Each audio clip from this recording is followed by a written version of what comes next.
Okay, is everybody ready? I pledge allegiance to the flag of the United States of America and to the republic for which it stands, one nation, under God, indivisible, with liberty and justice for all. Lots of suits and ties, it's nice. Glad to see you. Hey, Lino, you look handsome. All right, for first on our appointments, the representatives, Lino, Ed Comeau, and Bill Nelson, and Senator Jeb Bradley, and I don't think he's here. Somebody here for him? Oh, there's Lino. We can only represent ourselves and the people. Well, I'm not. Do you want to sit up here? You want to? I think we should just stand and make it informal. Yeah, that's great. I'm not quite sure what you want to say, but you say everything. Well, Let us know what's going on. well, for those of you who don't know me, my name is Ed Comeau. I live over in Brookfield. I was elected last year. The House of Representatives, I've been assigned to the Committee for Criminal Justice and Public Safety. That committee down in Concord is the one that goes and does like gun bills and stuff that has to do with criminality and stuff. So, but to start off, to be informal with this, I think our main mission for being here is to listen. A lot of times, elected officials will bloviate their own story. But this is about you, the people. It's not about us. We go down there, we don't represent the state, although we are called state representatives, but that's a coined phrase. For me, I represent you to the general board of the state of New Hampshire.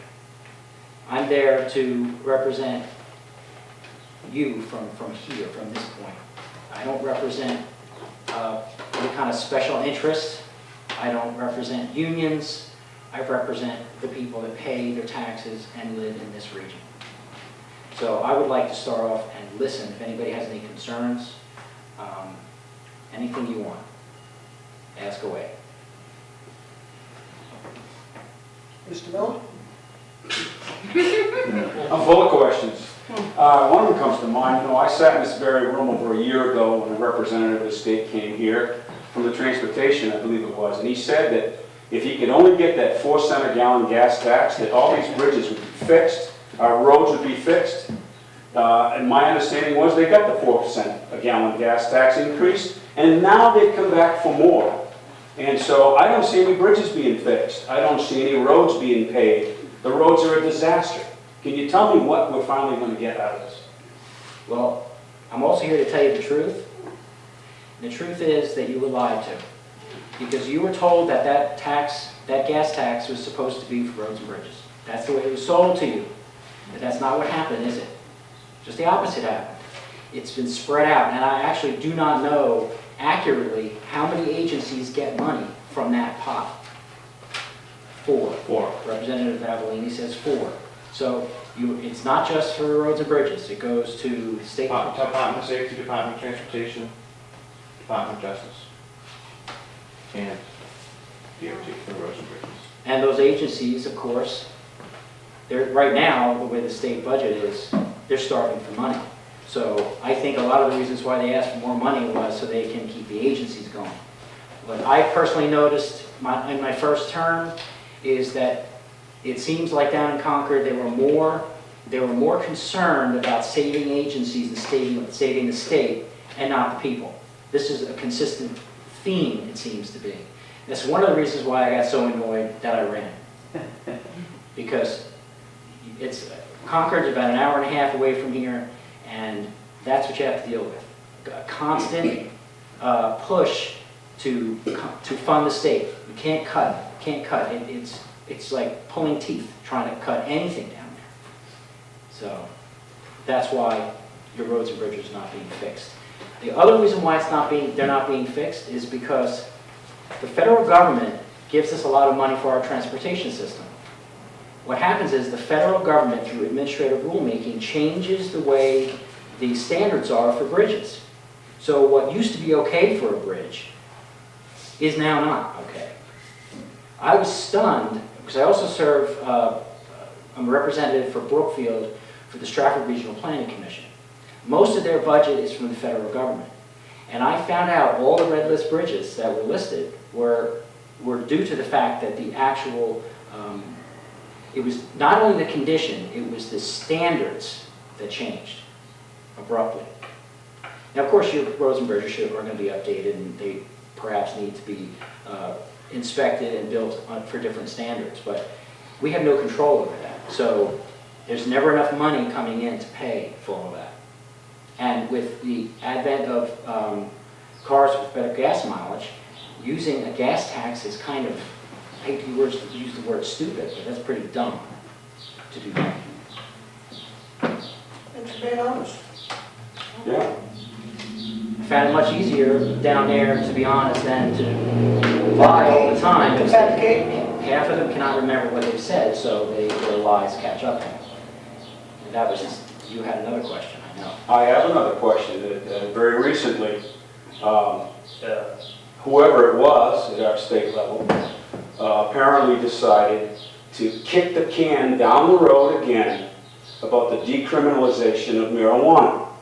So now we still have young people that are being charged with a crime, and their lives are being ruined because it's still classified as the same type of drug as heroin and things like that. And all the states around us have seen some common sense on this, yet our elected representatives, even though the majority of the people of the state of New Hampshire are in favor of decriminalizing this, not making it available on every street corner, but making the punishment fit the crime, okay? But our elected officials voted this past week to kick the can down the road another year.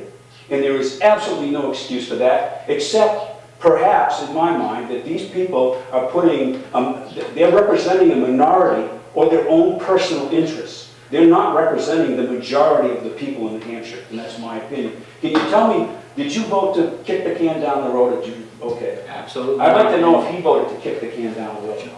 Well, You will see. You. Me? Okay. Sure. Want me to come over there? Very happy to come over there by Ed.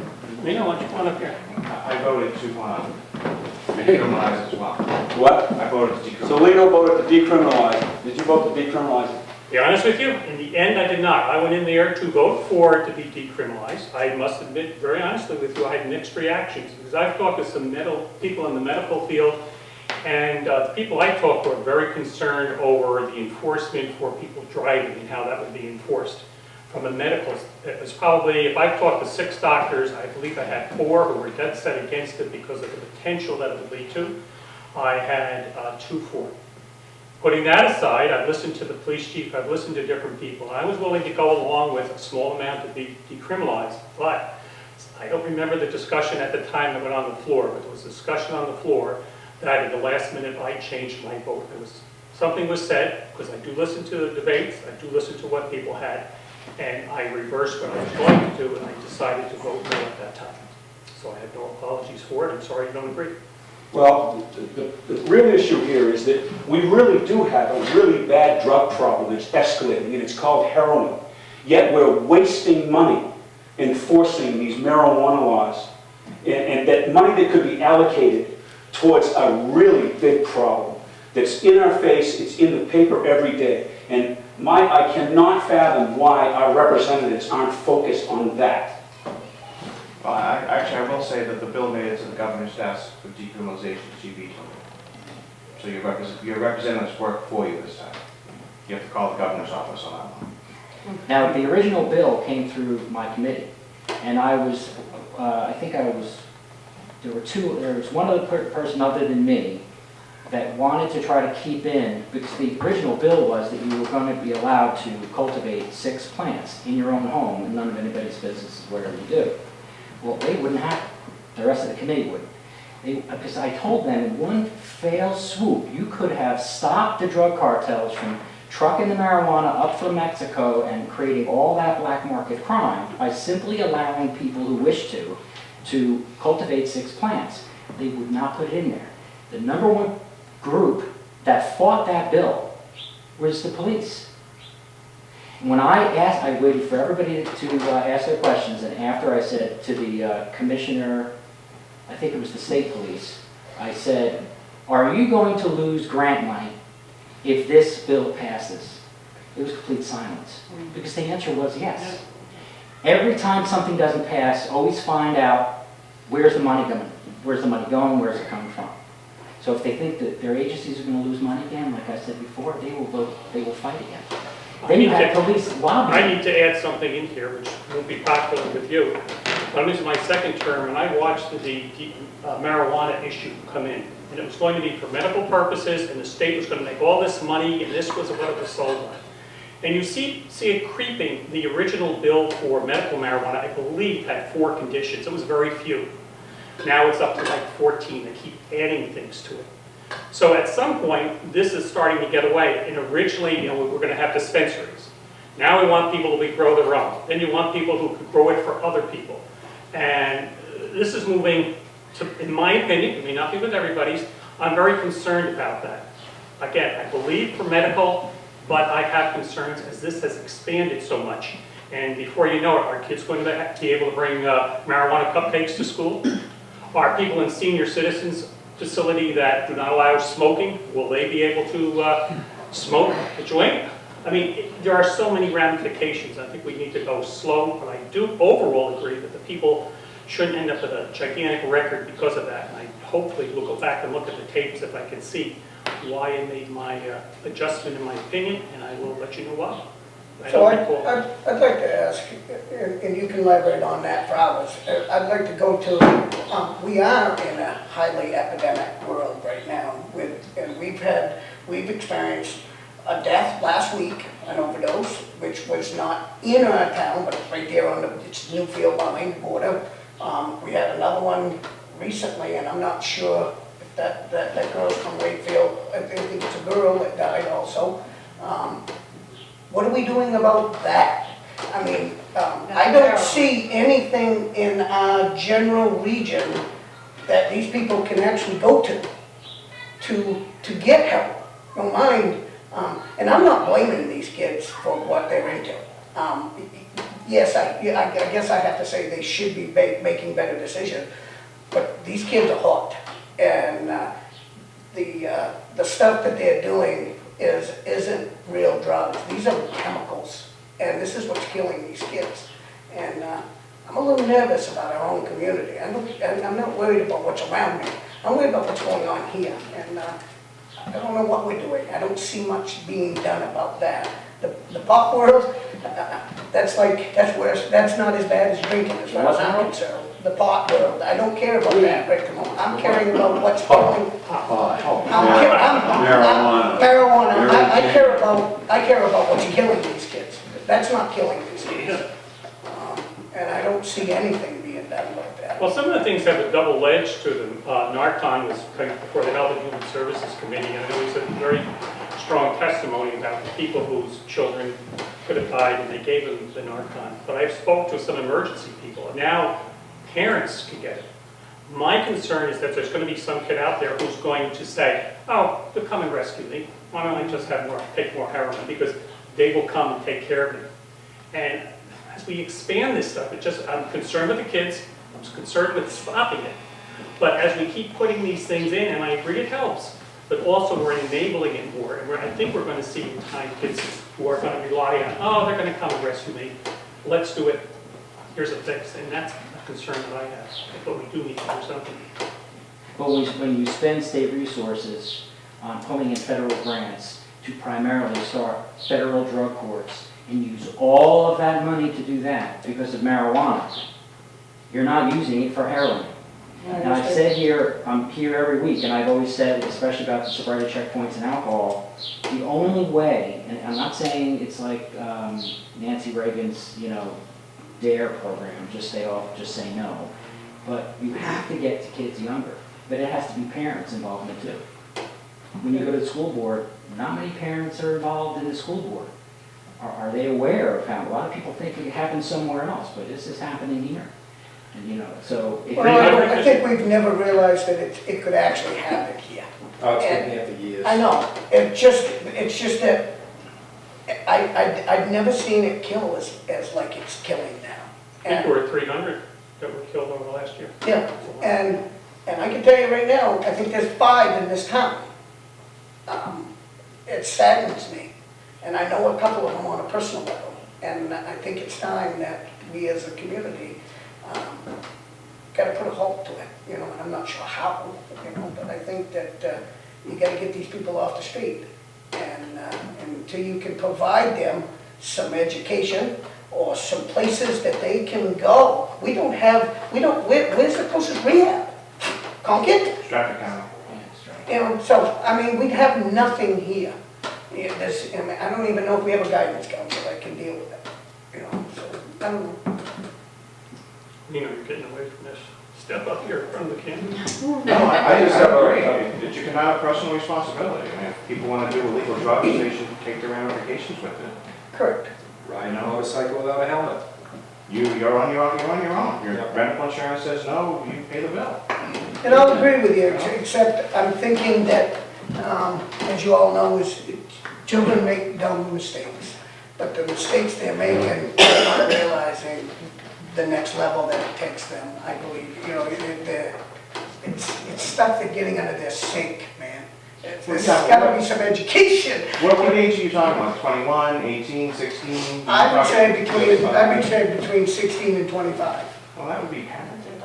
That's parenting. Oh, yeah, oh, well, I'll agree with you there. Parenting is definitely a lax. Should be the first line. Correct. And then they get into the But system and then. we don't, I mean, we shouldn't have to educate parents either, but we do. And how do you do that, you know? Jim? You know, my comments were originally about my upset that we haven't done something at the State House to have the punishment fit the crime as far as marijuana is concerned. I mean, you know, I understand Bill's comments and his positions, but you know, I mean, it sounds like he's making his decisions based on imagining things that could happen. I mean, we need to make decisions based on facts. The facts are that there are other states that have already been through this process. They're raking in millions of dollars because they've decriminalized it, they've regulated it. Millions of dollars that could be applied to helping with the heroin problem. You know, millions of dollars that could be saved from not trying to chase these kids over this relatively harmless drug, and I'll use that loosely, but not even as we have the facts now that we need to make decisions on. And you know, there is this in New Hampshire, I'm a New Hampshire native, and God bless all of us, we have kind of, I sense that sometimes some of these people are going to what I call the moral high ground on this. But you know, it upsets me even worse because these are the same people up at the State House that not long ago tried to shove gambling right down our throats. Okay? So don't tell me it's the moral high ground, because, you know, let's decriminalize marijuana in such a way that the punishment fits the crime and regulate it. And these models that we have could be used as examples on how to do it right. But kicking the can down the road is not the answer in my opinion. Thank you, that's all I have to say. You're in a state with a liquor store on every major highway, you know, and that's what really kills a lot of people. I want to mention something. There is a drug that is legal, and the doctors are getting carried away, pushing this Oxycontin Yep. and all this. Same thing what you said about the liquor store. And people thrive on this stuff. They need a painkiller. The doctor wants to know why. I'm in pain. I don't need Oxycontin and all this Valium. And I know people have messed up on it just as well. The pain center down in Summersworth. These people are so screwed up on it. They gotta get back down next week. Take medication. Medicaid's paying for it, government funding, and they gotta get down. They gotta have their Oxycontin. And I think that's something you guys. Sounds like you got your hands full. Well, yeah, I didn't mean to throw more on your plate, but that's. But yeah, that's DEA that regulates the prescription drug care. We really It's don't- just the government and everybody all drugged up. So we're going to and use government the way it is now to regulate drugs. Sure. Our state uses alcohol revenue. That doesn't make any sense to me. I was shocked. A lot of stuff I'm finding out, my mouth is open. When you watch video of me on the floor, my mouth is open every time because I cannot believe that the state is actually, it doesn't think anything through. How can you use the revenue from alcohol and then the DWI checkpoint? That van that they got to the mobile unit is a grant from Homeland Security. And then, I mean, that should make you fearful right there. But then the money that bought it on the state side was from alcohol. So it seems to me, and I said this on the floor, that it seems like the state's the biggest drug dealer. They're regulating the pharmaceutical drugs and the doctors in the state. And why are people in such despair that they have to use drugs anyway? You notice how it gets worse as the economy gets worse. Well, who's destroyed the economy? The answer's right there. That's why we need less government. Do you think government has destroyed the economy? Absolutely. That's amazing. That's not, it's absolutely true. Look at There the are Federal fewer Reserve. government stuff. employees now Absolutely. than there have been since 2008. I didn't say the amount of employees Right, so- is destroying. I'm saying the way it tries to regulate the economy, the way it The government taxes doesn't create everybody, jobs. the way it taxes businesses, Yeah. and why are people all out of work, and why are people in despair? What can answer Because their that jobs were question? shipped overseas and replaced by robots, and Okay, but why were they shipped overseas? Because people were making a living wage and they found they could pay 1/10 of that and get the same work done. because of the And they trade. did, and they were allowed tax credits to do it. And who did the tax credits? Well, they wrote the tax law, why shouldn't they get the tax The credit? government did the tax credits. It's all No, there. their representatives in Washington wrote the tax law, so they get the credit to send the job overseas. Well, you could go on and go on and go on with it. This is It's a good. never-ending story. Anybody else? May I ask one question? Jeez. I don't see what. It sounds like. Well, what I would like to do is, I've vented my frustration, and I'm appreciative of everybody here, sitting here and listening to it, including our representatives. What I would like each one of them to do is, can you please tell me something positive? Each one of you tell me something that's going on up at that State House that's gonna have a positive effect on me and my town, whether it's fix a bridge, pave a road, what have you. Please do that. Health and Human Services, from our point of view, we're trying to track the pricing for medical procedures to try to improve that. So somebody can do a comparative study if they want to go get a gallbladder out, but they can see what the rates are, and boy, they vary around the state. So we're trying to get transparency so people will have that information. Some of it's already online, but to broaden it, that more information will be available for them to make a decision. We worked on workman's comp this session. There were some changes made that didn't pass. We're working on opioid treatments under workman's comp, and hopefully we'll get some costs down. There was a bill that just passed the House, I believe, it was a Senate bill that made it so it's 30 days you have to be resident. One of the problems I had with voting is that people from out of state were coming here and voting in our elections. And I don't think that was correct. Now, there was a Supreme Court ruling that said you can't restrict somebody's voting rights, but we passed a bill that you have to have residency for 30 days. So it's this, just walk in and... It's never been that way, as in, you vote in your own community, you didn't have to be a resident? saying that you could walk in. In the last presidential election, we had a worker that was working at the White Mountain Medical come in and say, I want to vote. He's from Maryland. Had no idea of the process or whatever, and they went through their votes and they had to let him vote. Well, Under the assumption he couldn't vote at home, but not knowing, I mean, he could have voted every state on the way out too, you You know? could absentee voted. And then, exactly. Well, if you listen to the debate on these, it's amazing when you start looking at it from a political perspective. There are people there who testify, politicians, that, oh, it's only a very small number of people that have ever done something wrong like this. I personally don't believe that at all. I think there's some fraud to be investigated, but they are vehement that it's never happened. Yeah. EBT cards come before us, fraud on EBT cards. The state Department of Health and Human Services come in, they claim that less than 1% of it is fraudulent use of it. I personally know that we'll buy that, don't hold the wall. In fact, when I was You want to add a campaigning, couple of zeros to I that? asked people what their thoughts of the percentage of misuse, and I had all but one say over 30%. I had up to 70%. I would say so. So it was, I'm saying, what numbers are they using? How are they getting their statistics? Because I personally, Is New Hampshire doing anything with the big lumber mill that having an EBT kit? Is that, that you have to do drug testing?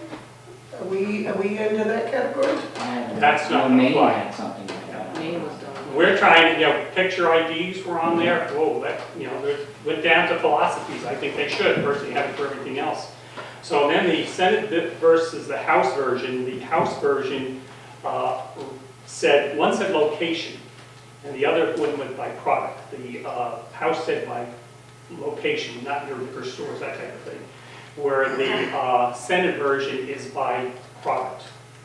And that's getting ironed out. That's where it'll end up. Go ahead, Chris. Cheating up my list. Nope. Oh, you okay, you go first? Go ahead. I was just going through some legislative bulletin and stuff, so I could pull up some questions on meals and rooms tax. Do we know if that was restored to bring it up to the percentage that the towns should be receiving? I don't know if any of you were They on formed a that. study committee on that. They did? Yeah, they didn't do anything about They it. didn't do anything about it? Okay. They wanted to look at it again and see who was paying what. It was mostly the bigger cities that were complaining that they were being their donor towns to the smaller towns. So I thought that study committee failed. I thought that bill failed.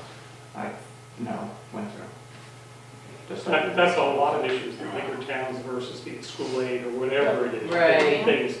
And such groups that are out there trying to represent the smaller towns or, not the major. Yeah, because we've been seeing less and less revenue coming in, so I was just curious if that thing. I can tell you how much you got if Gamely went through. No, yeah. $35,000. Wow. And Salem, New Hampshire would have got 9.2 million. So. What is this gentleman's name? He's got a badge on there. Representative Cordelli from Tuftonboro. I'm Glenn Cordelli, I represent Tuftonboro, Moultonboro, and Sandwich. And I just came over to see, what questions people were asking and to support your good representatives here. So you can be more prepared at your meeting? Beg your pardon? So you can be more prepared at yours?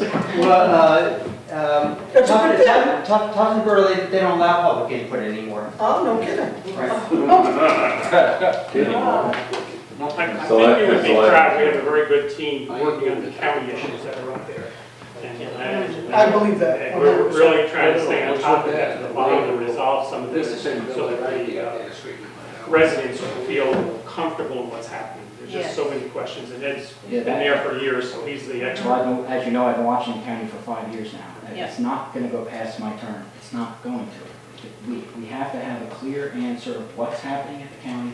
People are asking me now to give them numbers on how much is there a deficit.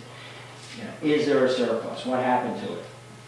The DRA is now involved. There is no way I can honestly give you an answer to, I don't even know.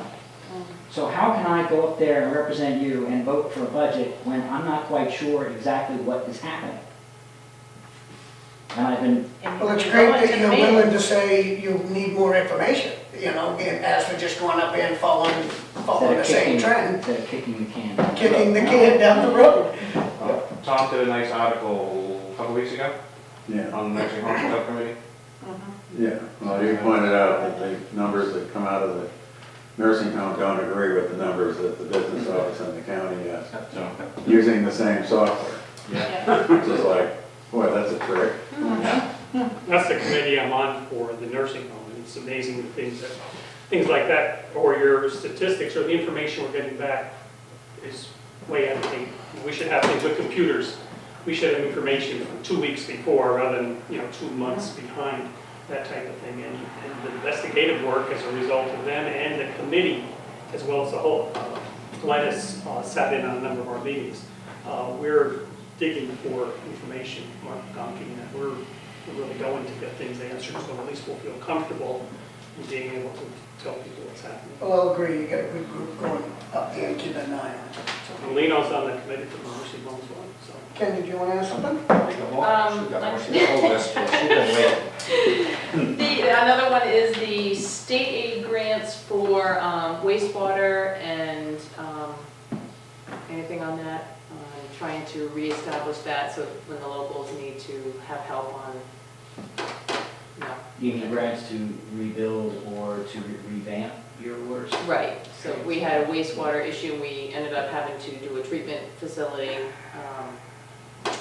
Would we get grant money to help with that? Right now, I think it's at a standstill. I know that New Hampshire Municipal fought last year to get some of that back, and we were able to be reimbursed from a 2008 We have to look into that. application that was submitted, and we got some reimbursement on that, but I know that it's been still kind of going around, trying to see if we're gonna get Too aid for bad that. Senator Bradley's not here, because he's done I a lot know, on that. that's what I wondered, if that was more of Now, a, Wolfer had a huge issue with about multi-million dollars. yeah, yeah, And they got, because when it went in, it was, I think, 2009. well, they had, right, so it was around that timeframe, 2008, 9, that they ended up stopping the program, and all these towns were promised this money for reimbursement, in which they did fight for, and we did get back. I forget how many millions they gave back to most towns last year, I think it was. But it's still going to try to fight for future of getting that state aid. So, and my only other one is the cameras for the elections. I know there was some talk about, and I don't know if everybody knows, but if you go to the election and you don't have your ID, then the law was going to state that you were gonna have to have your picture taken because you didn't have your ID. And I know that everybody was trying to get that repealed because of the cost to the towns of having to purchase these cameras. Well, then it came up that the Secretary of State's office would then give the cameras to the town, deliver them for each election, back and forth, running these cameras around. I just didn't, I don't know where it ended up. I don't know if it ended up that they repealed that part of the law, or if that is still, I think that went through and it stated that you could use either color or black and white photos. so the Secretary of State's office is gonna come for every election and bring us cameras. What's that going to do by taking a picture of the guy? Instead of just having a signature, you're gonna be able to put a name to the face. But if you don't have a booklet that shows that, I mean, how's that gonna work? And they're still gonna get their vote in Well, if you before don't you be able to take and find out if that's not the right If person. you don't have your ID, Correct. you'll be able to get your picture taken, sign the affidavit, and if after they check into the affidavit, they have the picture, you know as well as I do, they can scan that picture and find you. in Plus, they minutes. can compare, you know, people say, well, this isn't happening. So if all of a sudden this person's picture shows up in 3 different towns, and they have that, well, here's a Okay, proof so of it goes something. on to a It goes to network. the state, yeah. It stays in your town. So how does But- anybody else know but if the he shows up state- in Tuftonboro? If the state looks into, when you guys send in your checklist, it goes to the state and then it's verified. But my point is the vote is already cast. There's, So yeah, there's why- not much why- we can do about it, but That's we for can- every election though, Charlie, and you Yeah. went into this for all, like, the general election, the presidential election, when the Secretary of State's office gets all the information from all the towns, and then they do their research and match up the names, because we're all in the same database now, and when they go in and they start matching up these names, and they say, well, John Smith voted here, and he voted here, well, let's call this guy in, find out what went on, what happened. You can't do anything that they already cast their vote, but you So can do do they something to them deduct that vote? afterwards. If they find, do they deduct No. it from the number? If they do No. find out that it's been, No. There's no way of knowing how it voted. Each town's been voted for. Yeah, it's Right. charged with he's voting. charged with voting for, but the vote's still there. Vote's still That there. one person that lost like 2 votes Yeah, is in trouble. is in trouble. Right. But I believe the number thrown out recently was there were 1,900 roughly people who were questioned. So the Secretary of State's office sent them mail, and I think it was like 600 were returned, addressing them. 1,700 were returned. 1,700, oh, well, Right. okay. Big. 1,600 went out, 1,900 went out, 19. 17 change came back. Great question. Now, keeping it local, on election day, how many people come in and don't have any identification that you act? How do you, I mean, do Probably you? 5 to 10. I would say you probably Not very have often, quite a no. lot, not so much, a lot of people know, Yeah. except for me when I forget to bring mine, no. But I think people know now, because if they don't bring them, they have to sign the affidavit, and somebody has to say, yeah, I know that person, and that type of thing. But you get in a community like Manchester, not everybody knows. Oh, You come in here, one of us knows who you are, Right. The basically. biggest cities are broken down to wards, Yeah. or small neighborhoods, so. Right, and you're gonna have it, it's gonna be harder during, obviously, the presidential election, because the town gets so many more people that come out to vote for that, and you have no idea who they are. Yeah. There's just no. Yeah, because I've been seeing half Yeah, the ones that half come of up to those, them. yeah, so hopefully everybody brings their ID Now, is it true that all you need is a piece of mail? to register to So vote. if somebody decides, a lot of people here, part-time, getting mail here, getting mail at home, Mhm. in theory, you can vote twice. Very You good. need a New Hampshire ID. So You you need to just, follow the regulations. You get You one. do, you do need an you do need New Hampshire, I thought you New could do Hampshire without ID. New Hampshire If ID. you have a Massachusetts ID, you live in Massachusetts. Yeah, but because it's like, well, then that defeats what we were saying earlier. If somebody just moved to the state of New Hampshire and hasn't gone, they just moved 2 days ago, but happened to get a piece of mail, but hadn't gone to go to get their driver's license, can they actually register to vote? It'll be 30 days now. Now you need 30 days, but you Yeah, didn't before. no, but you So I didn't think, before. I think you can go without your New Hampshire ID. I think that's how it You need a bill showing that your is. name Something is. that has your name and your address, Your not name. just a PO box, just a. We That's in the actually same took out-of-state license numbers and wrote them That's what I down. thought. Mine was a supervisor, yeah. Help America vote. Enough? Is that all gone? I No property liability trust? Oh, I can update on that, but, Glenn gave me some information on the cameras. There was a $100,000 appropriation from ARPA funds for the purchase of cameras for towns and cities in accordance with the RSA. yes, I did know that. I just wasn't sure if that was, It's in the Senate bill, it's gonna go to committee of conference. yeah, I don't know if, I went to property liability Senate committee meeting yesterday at the State House. I don't know if you guys have been following that. Yeah. But it was a very informative meeting. That's why I kind of hope that Senator Bradley was here. We could have talked about also with him. But I don't know if everybody knows, but property liability trust is where we get our property liability insurance from. It's a risk pool management group along with Primex, and it has been under scrutiny for a couple years with different things with the, what's the word I'm looking for? Anyway, kind of like an auditor person that was going through their records and all that. So, and they've had somebody at property liability put there by the Secretary of State's office for the BSR, and was reviewing their policies and what they did and all this stuff. And that report came back favorable for property liability, but there was something in there, I'm sure it's more political than I know, that Secretary of State's office was still saying that no, they couldn't still perform or write coverage for towns and cities.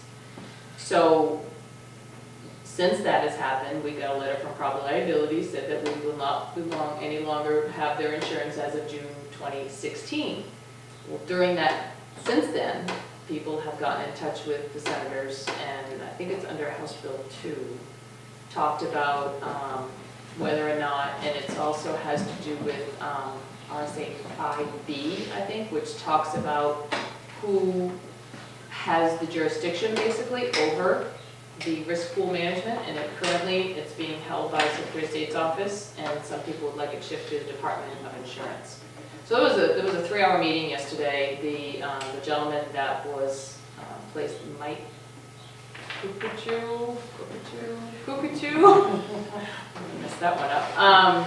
Gave some report to the senators, and they talked about it. And it was a good conversation. I learned a lot from it, and I'm glad I went. And it did, and there was like 15 to 20 towns and cities that were there. Some gave testimony to it as far as why they felt if you get rid of property liability trust and you only have Primex, there's no competition. And it then raises the rates for towns and cities. And you have 234 of us that need this type of insurance. So, but they were thinking that they're going to review it again, and something needs to be decided within like 60 days. Because otherwise, they're running they're running out their stuff. Right now. Yeah, they're winding down the policies. They're winding down their policies. So, update. The workman's comp has been on the agenda, and how it's paid out for workman's comp. And if somebody's on workman's comp going to have something taken care of at the doctor's office, the billing for that versus the billing when somebody goes in with insurance, and they're paying a lot more for workman's comp.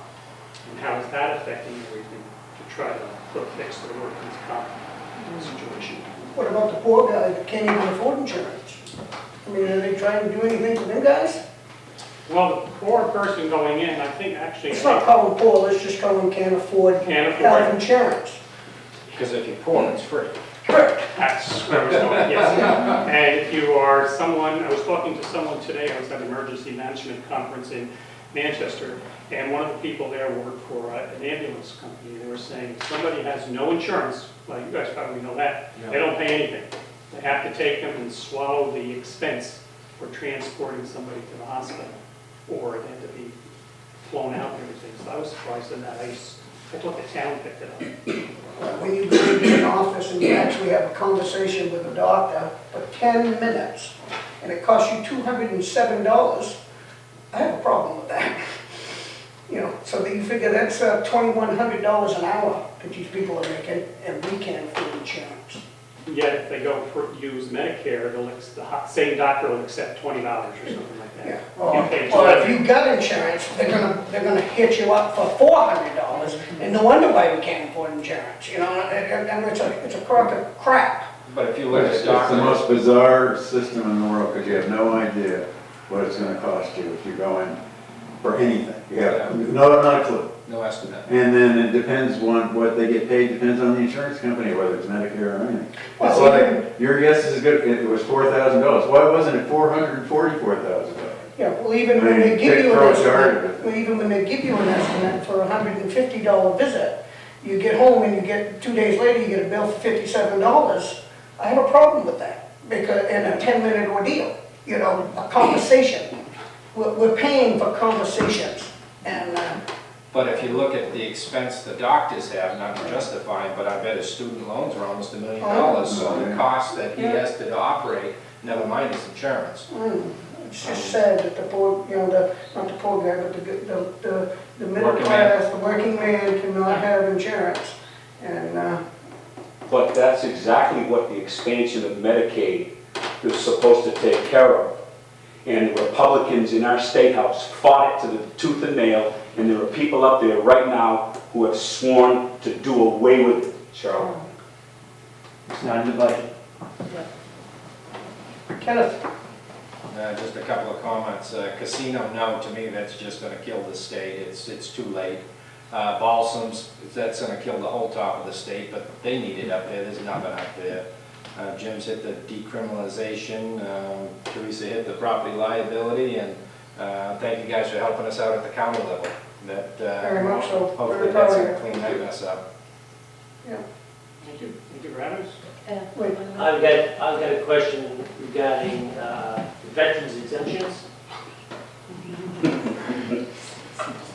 I understand, I don't know if I'm correct or not, but there's a bill that's been presented to change the existing veterans exemptions from what it is today to include, which does not include all veterans. And this bill, I understand, is been submitted to include all veterans in the exemption. Those that have served during wartime get the exemption, and those that have not served not in wartime are not eligible for the exemption. I'd like to know where you guys stand on that. Well, publicly on that. It's gone to the municipal committee. They're the ones that are seeing this. There are 3 bills that have moved forward, and they're trying to combine them into one. I'm very supportive. If somebody was in the military for those couple of years, they were willing to fight if needed be. So they should be able to get the town $500, whatever you give, because they were willing to serve, and they deserve it. That's my. What other exemptions, you're speaking only of the tax exemption that you get for property? That's the one I'm looking at, because I've had a number of friends that have been in the military in peacetime that are not eligible for the same exemption I have because I served during wartime. And my attitude is, if this person enlisted during peacetime on January 1st, on January 15th, we go to war, what difference does that make? Okay? This guy was willing to dedicate his life to this country, whether it be during peacetime or during war. All right, he volunteered his services to this country, and he should be eligible, and he or she should be eligible for the same exemptions that I am. Good call. Yeah, I don't see why not. I don't either. And it's funny, you're talking about, So I can count on you guys to be a positive vote on that when it comes It to, depends how the bill comes out.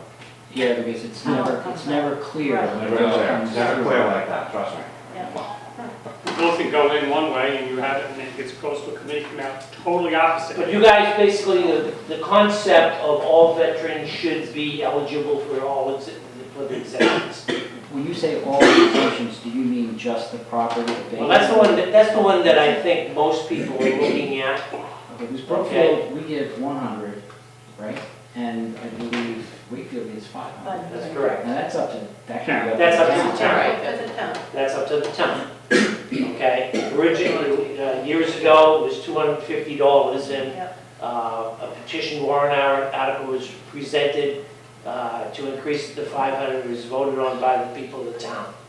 Okay, so initially, the state is out of that, the exact amount, but it's up to the town to determine how much money they want to allocate. They don't really allocate money. That's a pretty cheap thing, that's a pretty cheap deal, huh? Right. To give a guy that's willing to die $500. Yeah. It's a strange conversation we're having. With all the money that the state wastes, and we have to That's right. pick apart $500, $100. Yeah. Yeah. It's just Just disgusting. the thought of this. When, do you know when this bill is coming I will check. to be presented? I checked on it a couple weeks ago, I did not follow up since then. I can't imagine anybody working for government that would vote against something like that. I just boggles my mind, if that got defeated, it would boggle my mind that it got defeated. I don't think it would be defeated, looking at the makeup of the House, what happens when it goes to the Senate. And when everybody looks at the budget, how that will change it. What changes it is things they add to it. No, but we'll do research on a bumblebee for 40 million. I understand how that works. Yeah, but there's a lot, they can tack a lot of it onto the bottom of the bill that doesn't have anything to do with I the know. trying to push it But through. my point is just what I just said. If we do Amazing. research on a bumblebee for 40 million and we can't give these poor veterans something, that kills them. And if anybody has time, come down to the state capitol. Come into the committees and see how this operates. We're on the floor, a bill will come, it'll come up on as a number, you're looking at a calendar that shows what bill's up next, and suddenly, there's somebody walking around with a piece of paper, which is an amendment for the bill that is going to be voted on. And it might be 2-3 pages, it could be 1 page. You have to somehow, you not only have to read it, but you have to listen to some people who, hopefully somebody's going to get up and talk about it, so you'll understand what the amendment was for. Sometimes the amendment will come through, and nobody's even read it. So that, the strangest things happen. You've got to go down to just see it, to see how it operates. And that things like that have to change, because they don't give you any time to actually vote on You it. talk about waste of money, I mean, look, you mentioned, roads were mentioned as an issue. Now, they paved Route 16 again for here. Now, they could use that money on 153 or some other road, but they repaved something, this section that didn't need to be repaved. You're saying, all right, you want to spend it, put it on something that needs it, fix a bridge or something. I voted against the 4 cents. I was willing to vote for it if they could have specified something they were going to do with it, preferably in our area, but fix some bridges. If they had said that, I would. They would not. Most of the money went to the 93 and all that stuff. And so I didn't go for it.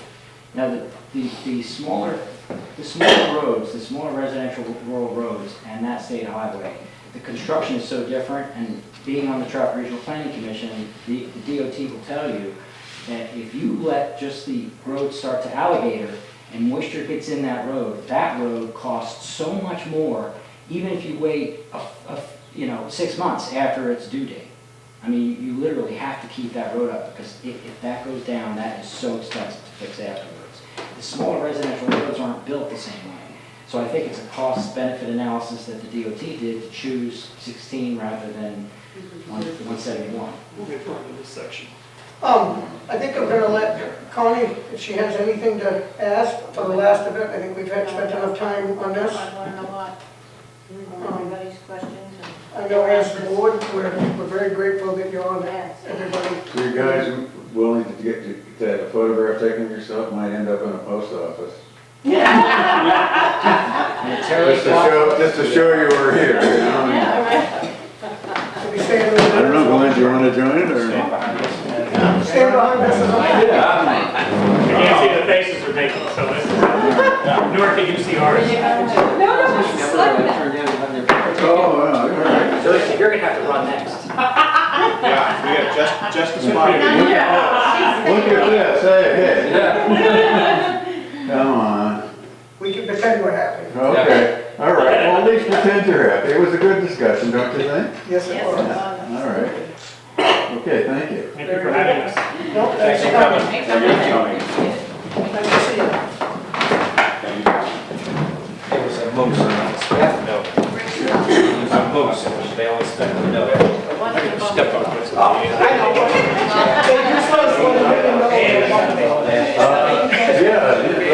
No, I actually didn't get it. Oh, yeah, no, I did get that, yeah, that's right. Okay, I'm assuming that, Oh, yeah, all right. no, Bill, you got enough information? I think so. Good step, but when you're a homeowner, it makes a lot difference. I'm assuming comments were made in that section, so we can skip over that, or do you have any other comments? I have another item here, Okay? totally different, and Well, you got your 3 minutes. I will have 3 minutes. I'll Okay. try to keep my comments in 3 minutes. Thank you very much for listening, as you always do. I just want to pass this out to the selectmen, and I actually, I have one for Teresa as well. You may have already seen it. I just, as fast as I can go here in 3 minutes, as you know, the Stratford Regional Planning had a meeting here about the scenic byway that goes through our town. And what I've done is this isn't the entire report, but I printed up most of the pages that pertain to us very quickly. My concerns of this is there is some wording in this document, and this is the most recent document, by the way. It says 2012, but that's the most recent. In a nutshell, it appears that the state, which has done nothing about the scenic byway for years, now is coming to the town saying, in 6 months' time, we need you to do all this stuff, or you're going to lose your designation as a scenic byway. And the things that troubled me, I went to the meeting, I filmed it, and perhaps I sent the selectmen a link to it on the channel so that you can view it online if you wish. I watched it. The things that trouble me is that this wording in this document is that it's very murky and unclear, and, you know, I mean, right on page 4, it says the rights of the individual property owner should be preserved, but then as you go through the document, there are multiple references to what they call a must-have management plan for the road. And I've highlighted some areas. I won't take time to go over them all. I'm sure the selectmen will consider this. My concern is, very quickly, is it appears from this document that once again, our state and possibly the federal government is asking us to sign up for something under which they will tell us all these things we have to do, but not provide any funding to do it. And it's all on us to do it. So, my questions are, and I'm not totally opposed to the scenic byway. There used to be a sign on the side of the road, and that was great. It's still, It is still there? the signs are still, we The have a signs are sign, still I up? think, was 1 year, yeah, there's still signs. Because we still have the scenic byway. Oh, yes, but the designation will expire December 31st, according to this document, unless we do these, we come up with a management plan, which, when you talk management, I hear regulation, restriction, and this is a significant amount of road for our community. So all I'm asking is that the selectmen, and I'm sure you will, we need to know what benefits do we get from this designation, if there are any? And what are the costs? Because, you know, I mean, we have a wonderful planning board and department. We have zoning regulations that address so many issues in our villages and towns. We have a heritage commission that's very competent and looks out after our heritage area. So I'm not really sure what this is all about. But it does appear that you would be, you know, the designation comes with some strings attached that are attached to the state level. So I guess what I'm asking is that, well, and finally is that we could lose the designation, but you can always ask for it back at any time. So I noted from the meeting that like a town like Dover, New Hampshire decided not to redesignate. I'm not sure why. Milton is involved, and you know, I'm wondering if we should be talking with them to see their feelings on the subject. Milton? Milton is part of the group. It's part of it, Yeah, yes. it's part of the Yes. group. But I mean, it goes And into it's their all- town, and I think they have a one or two person committee as well, don't they? Well, from what I understand, Stratford Regional Planning contacted both towns to see if they could get some people that would be interested in serving on this committee. Stratford Regional Planning is willing to write the bylaws or write the things that need to be done for that. Right.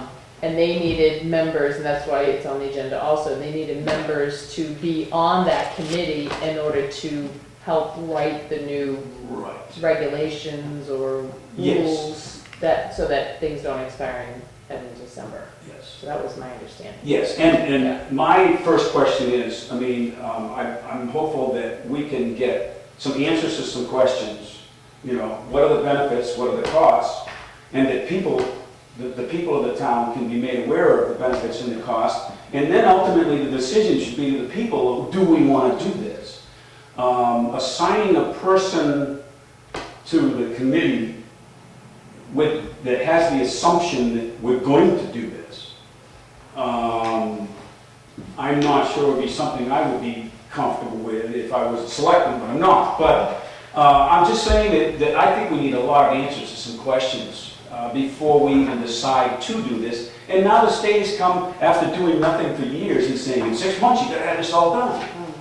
I mean, that just doesn't sound like that's the way it should be done. I can't remember, because the committee did form a year and a half ago. Yeah, maybe. wasn't that It long? formed Yes, a it while did. ago, and I know they had some meetings here. It was a different Stratford Regional Planning person, and then that person left, so the ball got dropped, and then now it's being picked back up by somebody else. But I'm trying to remember if they did come to the board at all, and I don't recall. I if don't remember them coming, because I was on that committee, they- Yeah. and we met, but Yeah, I there's a don't bunch of ever us that were remember- on it, and then it Yes, just I don't kind remember of ever going to the selectmen.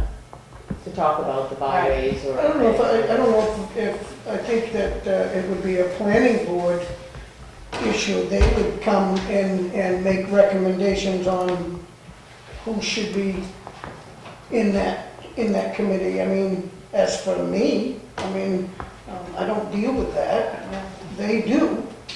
And it would be up to them to make the recommendation on who to have on their But even if representative they recommend, they have to recommend to us. to us. We have to Right, sign to it. a Yeah, point, I mean, right. basically, we just do the signing, but I mean, I think I would be comfortable with how they decided. Right. I mean, we've chosen, the town has chosen them to be on the board, so they represent the community, so it would be up to them to make that. I'm not sure where the scenic byways falls under. Yeah, What and does it fall this is the under? first Does it fall I've really heard of under it just- is today, and You know, when we became a scenic byway, was it a vote? I thought I remember that. do we get 20 any years ago benefits or so. from being one? I mean, what do we get from that? Does it cost us money, like he said? Does it cost us to be part of the group? From kind of what I gathered, and correct me, Connie, if I'm wrong, but from those meetings that we first attended, it was like it would designate all the businesses and historic markers and all that kind of stuff for people to know where the byway is. And then a map would be developed, that was the original plan, a Yes. map would be developed of the areas so that you knew where you could go. If somebody was looking for a scenic byway, say a tourist is coming to the town and Wouldn't that they be want to Chamber of travel, Commerce? and they want to travel, no, it's set, No. it's Something set by the different? town because it Except- comes through the town. Yeah. That's what I got out of it. Yeah. I mean, Yeah, well, by now- listening to it and looking at the word scenic byway, sounds nice. Right, because if you're coming from California and you want to travel a scenic byway, you might know about scenic byways and you may say, okay, well, there's 3 in New Hampshire, I'd like to travel those. And you get a map from somewhere with Stratford Regional Planning. So that brings tourists through our That will bring the village. tourists through the villages to see the historical sites, to see the businesses, to see different things. And I know that the town of Milne and the town of Wakefield at that point was supposed to go out and designate And we those did, certain we things. did do a thing for a map, and this young fellow, and I don't remember his Right. name, was going to make up that map, and And then that never. Does it get regulated by the state? No, do we make the rules for this byway? No. No. I think it's- It's really part of a tourist promotion. I mean, the so-called blue highways, the roads less traveled. People don't want to just go right at 95 and get the hell there and forget about everything. They want to go the scenic route, as it were. This is a way to identify. Well, I say that when I go on a day trip with the wife. I say, let's take the scenic ride and we'll go for a ride. I mean, but to call it a byway, that's the first time. Well, that's just so that it's labeled, you know, that you're on the scenic byway. Yeah. Being on the Stratford Regional Planning Commission, do you know the main reason why you have that scenic byway? Like, do you know what its actual purpose is? You mentioned it was tourism, but that's not the only issue. The other issue is to control growth. That committee will put itself in between your elected planning board and a property owner if a property owner decides that they want to remove trees or remove something that has some significance. Yep. It's designed to be a stopgap measure for those things. Dover had a concern with that. Dover said, no way, because their planning board said, we will take care of that. We don't want to get this other entity that's appointed. You notice how we keep using appointed boards when we have elected boards. Well, they felt that it would circumvent the planning board. And they could create their own zoning to keep the road the way it is. Because if you haven't been given a presentation on the Scenic Byway program, maybe you have some information there, Jim, about how the land along that road is treated differently than it is other places. It's all designed for smart growth principles, which is to control growth. So if you're going to make a decision on that, I would find out why Dover said no, and I would also have somebody give you a presentation and ask those questions. Well, this is my point in summing up that throughout this document, you're going to keep seeing the words management plan. And my concern is, who decides what the management plan is, what the rules are? And I'm concerned about putting that in the hands of just a few individuals.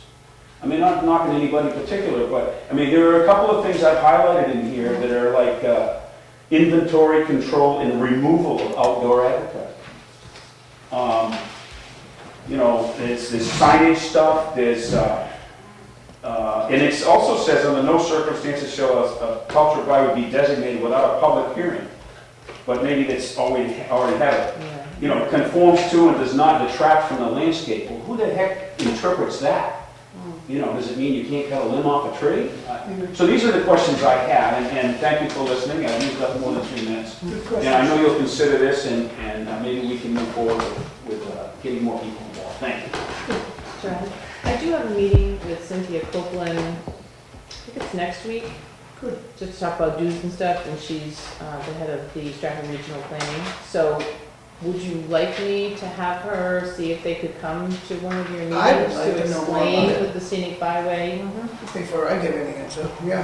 I think that would be great, because I have no idea what this all is, and that's the first I've heard of it. I remember when we voted it in, I thought it was late 80s, 90s, and John Blackwood's concern was you couldn't cut limbs on the road anymore, you couldn't do this, you couldn't do And I that. know around the same time, we were talking about scenic roads. And they were trying to do that on Willie Road, Yeah. on Stage Road. There was a bunch of roads that they were gonna try to designate as scenic, and those did not pass. Well, I have faith in our So- planning board quite heavily, so, I mean, I don't know why we would need any more rules than what we have in our planning department. But, and again, I don't know much about it. It'd be nice to have somebody come in and give us a, I was gonna ask something about that. Is that gonna bring a lot of traffic down these private side roads? right by your house. You said you enjoy Right by your house. Well, my house, that's state road, I'm screwed on that. And I'm in Willowville, people are up there in the yards relaxing and No, they got No. 20 cars. No, they're not local It's roads, not, right. they're high state highways. Yeah, they're probably a class, a Yeah, certain but class. like 153 as an example. yeah. Right, Or it's to stay on the main 125, roads, but to bring you, But not 16, not 90. Okay, so we'll move forward, and that was a great question. Thank you. Unfinished business, we're in welfare guidelines. those were sent to you yesterday from Arlene, welfare director. Yep. And there's some, there's quite a bit of information in there. I don't know if you want to take more time to look at it, because it was kind of short notice. They do need to be developed. It is something you approve, guidelines that she goes by, so Yeah, because I kind didn't of get a late chance to look at coming that. back to you, so if you want to wait. Yeah. Okay.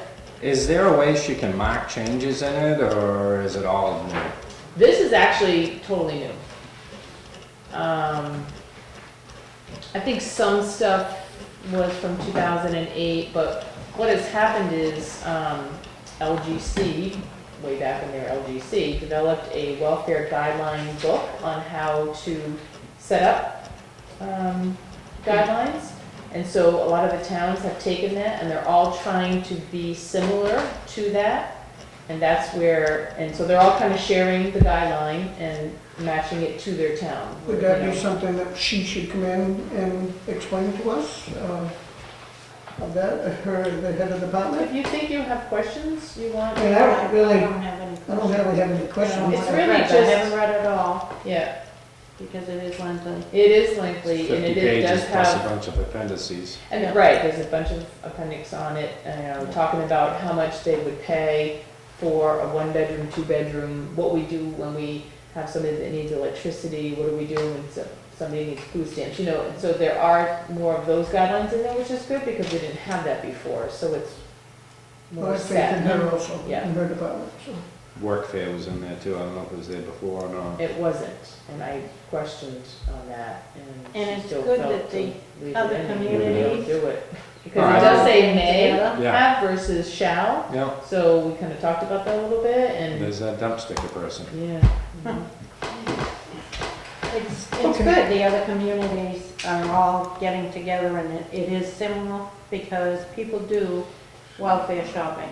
Oh, yeah, So it's good that, kind of puts everybody on the same page. yes, Okay, we'll move on to Selectmen's deed for map 81 lot 30. And that is, Teresa, is this piece of land that we're, That was from your, that was from a vote at town meeting, it's Kind of a pond. Pine Pond property that there has been issues back and forth with who owned it, who didn't own it, and all that, and then we had a warrant article on it to say that we would deed it back to these people. So that's what that is. so do to we deed need it a back. motion to deed it I back? would, yep. I'll make that motion. Do we need a second? I'll make the second. All in favor? Aye.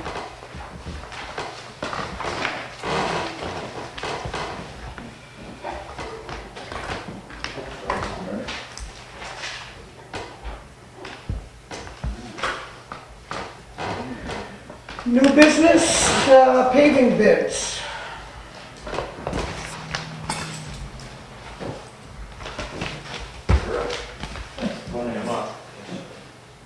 Couple openers. Oh, wow. Yeah. Look at this Yeah, pond. four. Look at them.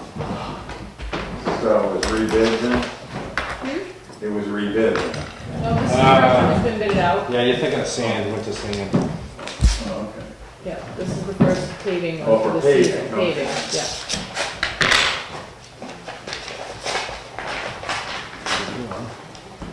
That if I Carol.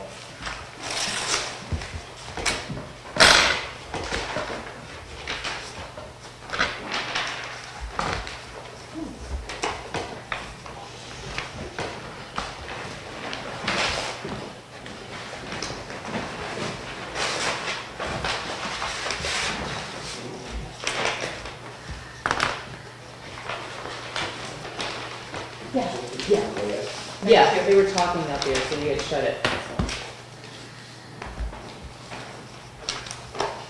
Did they all bid on the same thing, 3 different roads, it looks like to me? Should be 4. Should be 4, I have Canal Road, Summer, and, Summer and plus Church Street. Okay, so that's the 4, with white merge. Yep. Well, I have a bid with Pike Industries for $168,966.80. They do a price per ton, or, Let's see.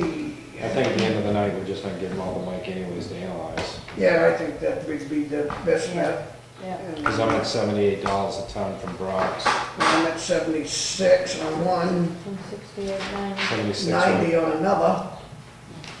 Yeah, they do change the tonnage depending, right? Yep. FR Carroll was here for all 4 roads for $142,610, $70.90 a ton. Yeah, 90 cents a ton? $70.90. Oh, $70. What was the total? 168.9966. You were at one, FR Carroll was $142,610. and we had, that was $78 a ton. They didn't give it. And I had 76.40, so. Yeah, he said 76 on one. 68.90. What do you got, What do you got, you? 68.90 a ton. 68.90? 68.90 per ton. That's liability And insurance, that's, GMI. GMI. GMI. Well, like Ken said, I think we should just hand them their big numbers, and I'd like Mike to I'd look like at. Mike to look at it, analyze it. You're not looking for and paving just- next week, so. Yep, just strip it. I think it's gonna work good, because it should come in lower than what we have in the capital reserve, and it's gonna leave a balance to roll over for next year. Well, it might not be balanced next year. No, I We have have a an couple of issue. items I'd like to, while I'm here, I'd like to speak to you all about. There's Carol's All right, so envelope. Do you wanna give them Okay, so back and he's- make copies? Or do you wanna just give them to him? No, that's fine, you can, just put them back in the envelope, so we we have know where them. to find them. Yeah, put them back in the envelopes if you would, and then, take it all. There you go, Mike. And so he'll give us something for next meeting. Yep.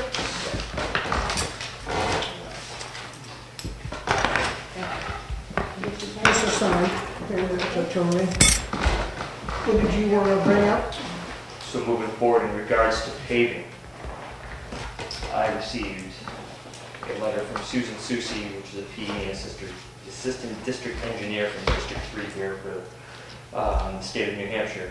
And this was a letter that dated back to Fred Clough regarding July 25th, 2014 to the Ryan's Road paving project that was done.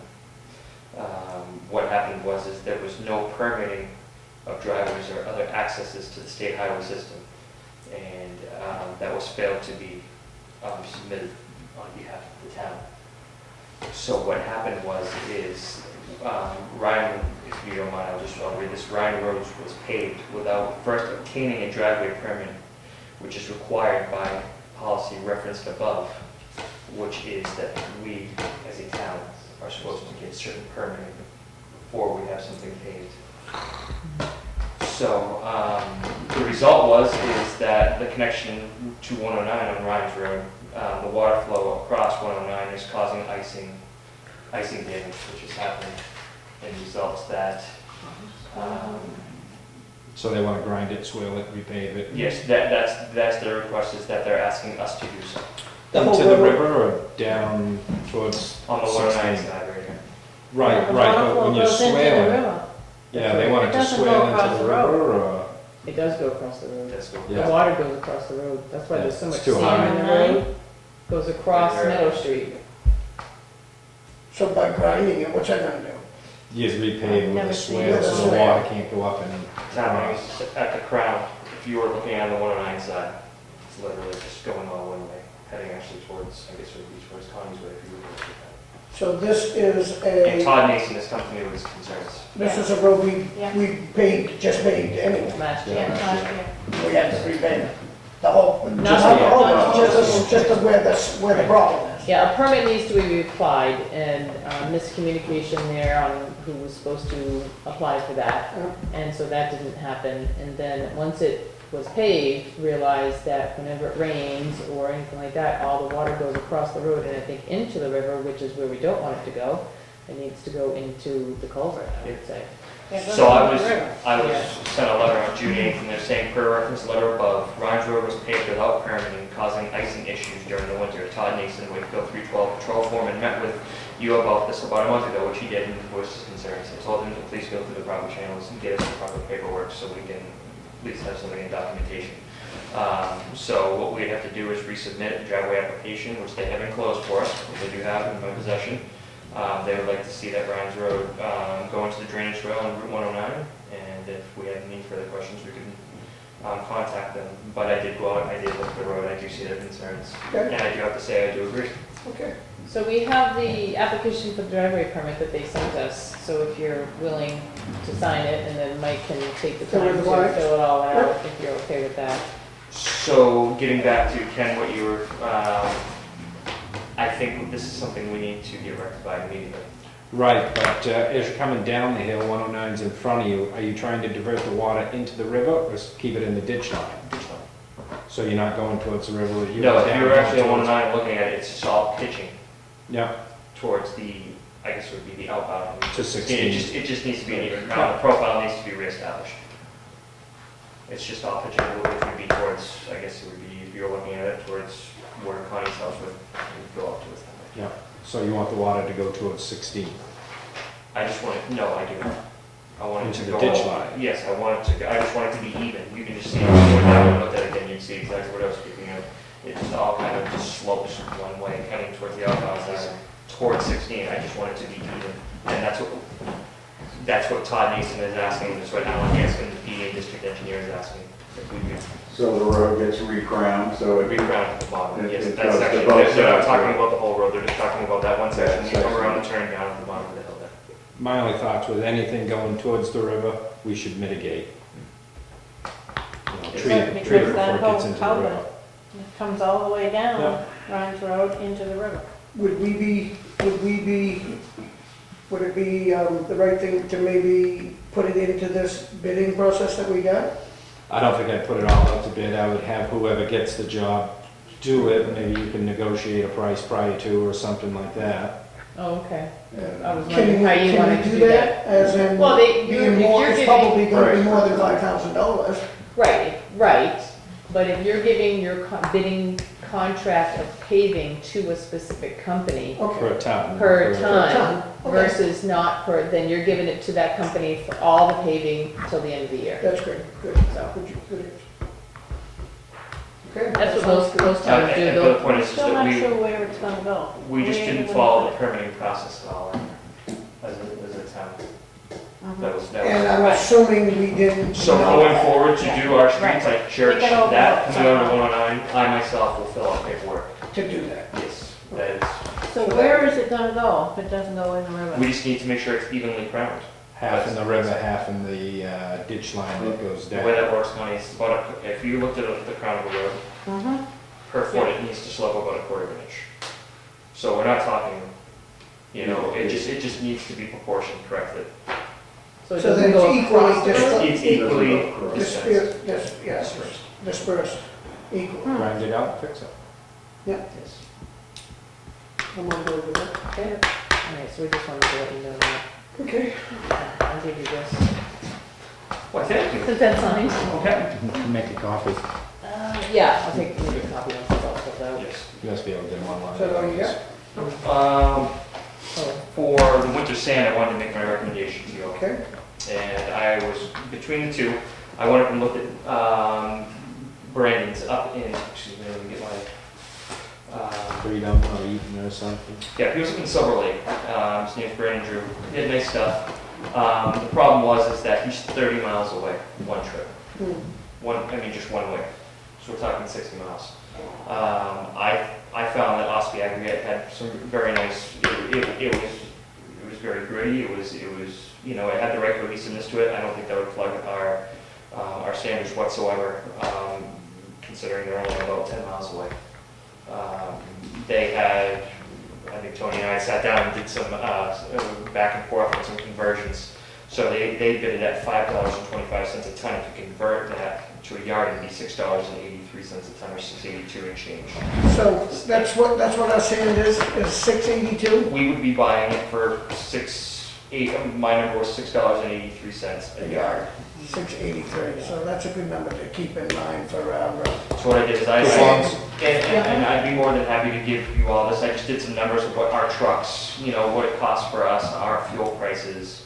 If we bought 3,000 yards at 683, it's about $20,490. so you recommend us? I'm recommending Osby aggregates that we use them. You recommend we go get it? Or Yes, they- absolutely. You I think think we it's should worth go it. get It's $2.75 a ton extra if we have them trucking. I just think that For what we need, for what we need when we need to do it, I would recommend that we go get it. and it's literally 8 miles. You think the 10-wheelers is what you'd have go get it, not the little trucks? Nope. There's another community going up and down the Yeah, highway no. all day long. I wasn't gonna mention names, with 6-wheelers, Yeah. uncovered They wait with roads, me every time. all day driving, because now Acton's closed, they have to drive all the way up to Milton. And Yep. it's just, it's not feasible. No, all we have is 10 wheelers, and I think we're pretty close. I mean, if you. My only concern is, we're hoping to get another couple of years out of those trucks and just adding, it's gonna be 15, 18, 30 miles round trip, 10, 15 tons a trip. But again, I don't think we've got it in the budget to hire somebody out either. No, we don't. That was my concern as well. So we have a I'll make a motion recommendation. for Osby aggregates Yep. at the price recommended by the department head. I'll second that. Any questions, Connie? No, All in favor? Should you abstain? What? well, Doesn't your son work there, or? What would that have to do with It's the just, exactly, it's just, He recommended, I'm going by his recommendation. I don't have a problem with that. All in favor? Aye. Aye. The last order of business I have is, as you know, we've been diligently looking for a roadside flail mower. Though we found two that we were interested in. We went and looked at one, too big of a machine. It was large. This thing was ginormous. It was through the Mass DOT. Nice machine, but it was just way beyond what we would need. I found another one at North Country Tractor. Very nice machine. It was 43 horsepower. Came with a brand new flail mower on it. It was going to be $32,000, which was about $7,000 more. Tractor's so nice, we went back the next day to look at it, and it was already sold. So, what North Country has done, and I've gone through a couple of the old monopolies of tractors from various tractor companies, and they have one site they all go to, because the problem is now, is that they're all going to the Craigslist format or going online.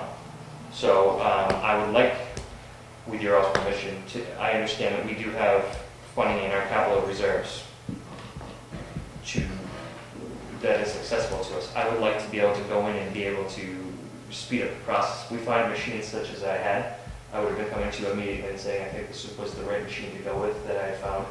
The problem is that we just didn't have the funding with the $25,000. I think it would have been worth the extra $7,000 to have bought in that piece of equipment. The gain we would get with that is we could, the attachments. We could have gotten, we're always thinking about different ways to diversify our equipment and what have you. A machine like that, we'd have a tow line chipper, we could get a backhoe for it if we wanted to, we can get a push broom, we can go, it comes with a bucket too, so then we're accessible, we're diversified, we could actually use How much that. money do we have? So it's a tractor with Yeah. attachments? Is that? Yeah, yes, but the all attached of mower? all of these we've been looking at, even though I believe Mr. Clark looked at before, they're all tractors with a flail mower attachment on them. You know, it just projects out on the side of the road. Right. It's like a mower deck. Yeah, it's an arm that extends It's an out, so arm, we you can. know. Right. You know, state did. So you have, in your heavy equipment line, you have 113,134. There's been, I had Mike bring this up because there's been discussion in the past about using the heavy equipment line for things other than a loader, a backhoe, and stuff like that. So, What was the answer to that? well, and You're making So a new during- mess of them during- last year, so we got. during the minutes, I mean, from 2002, a motion was made by John Blackwood, seconded by Mark. That's when they moved the article. John stated that this new reserve fund to be used for the future replacement of a grader, excavator, and front-end loader. That's why we had a separate line for this tractor, because we determined it wasn't heavy equipment, I thought. Otherwise, we could have just bought it out of the money we had. What do we have for this one? 25. 25. And you're saying that they're gonna cost us a little more? The machine I had found was 32. And- So, and it's sold, so you gotta go look for Yes, another machine. but my problem is I need to be able to, Okay. exactly, thank you, sir, be able to move pretty quick on this. If we find one we like, take. Well, you have 25 automatically, correct? It would only take just a second. Yeah, but he needs us to approve it and get a check, on the individual is what he's saying. Yeah, So we'll we have to approved definitely a $25,000 allowance.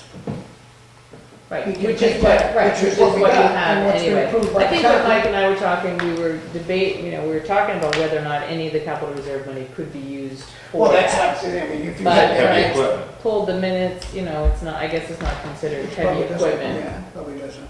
And I know that they went to the finance print at one time about, Went to the trustees of trust funds trustee. in order to purchase the I almost think chipper. David Lee, was you on that? No, Oh, I thought maybe he might have been. no, Dave Mangus is a member And they said that it wasn't, for the chipper. for the chipper, it wasn't heavy Right, equipment, so this is yeah. probably, Probably the same thing. but this is a tractor. This is, Um, I know, that's why I'm not I'd gonna ask say him that again with this question. I thought we asked him before we put it on as a warrant article. we Who only would you asked them ask? about the trustee of the trust fund.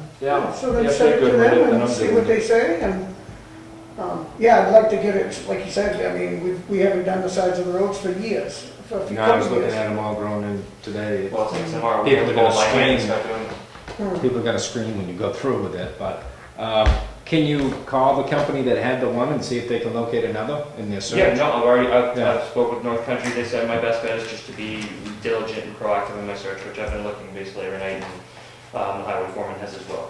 We've been really searching to try to find ways. So they're not gonna search for you?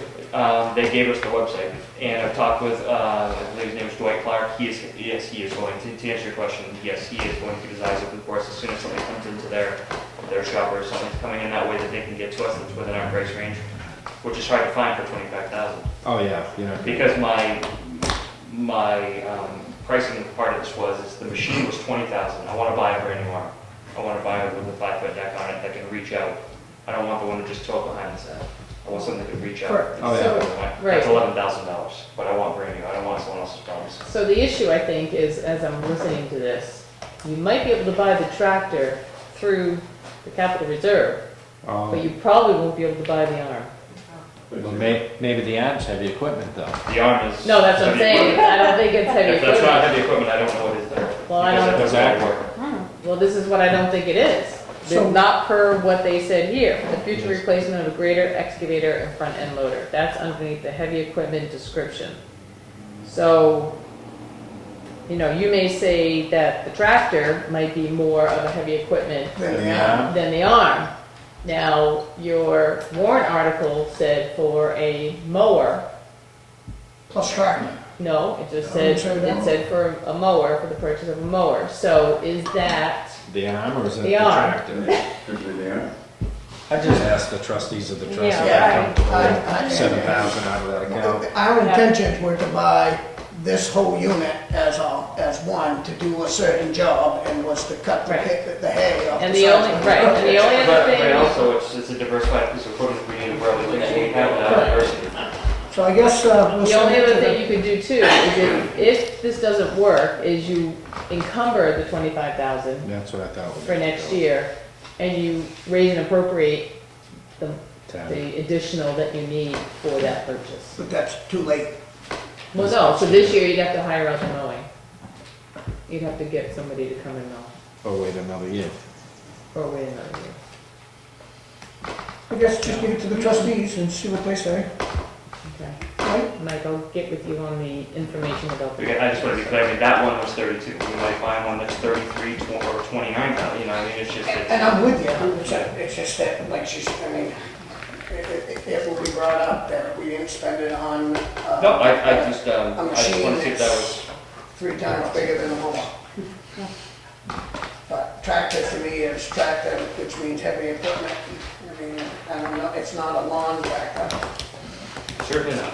No. And you can put a loader on it.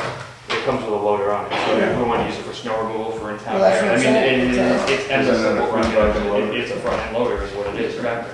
It does have a loader. Yes, it does. Yes. So we may be fine. Okay. Anything else, Mr. Ginder? No, sir. I will be back to you with recommendation for the paving. Okay, very good. We will move on. Thank you all very much.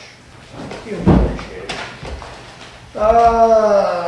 New business again, purchase order of automated internal defibrillators. External. External defibrillators. This is what was, This is Kenny's idea, this was great. right, during the deliberative If it was session. internal, you'd be the energizing button. So don't have anybody passing that.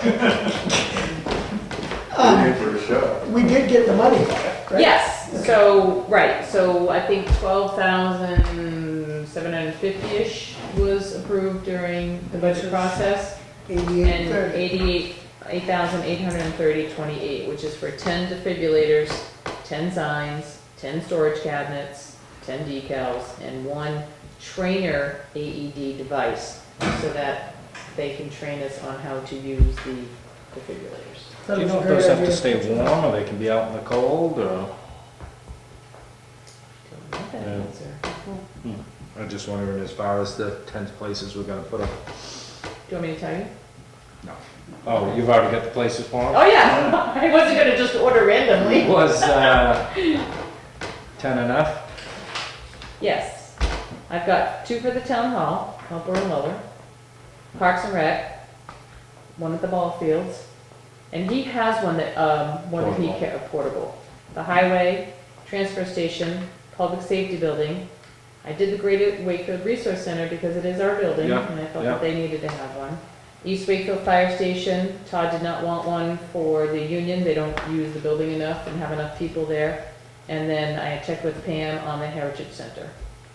Did I get them all? This is through a state bid.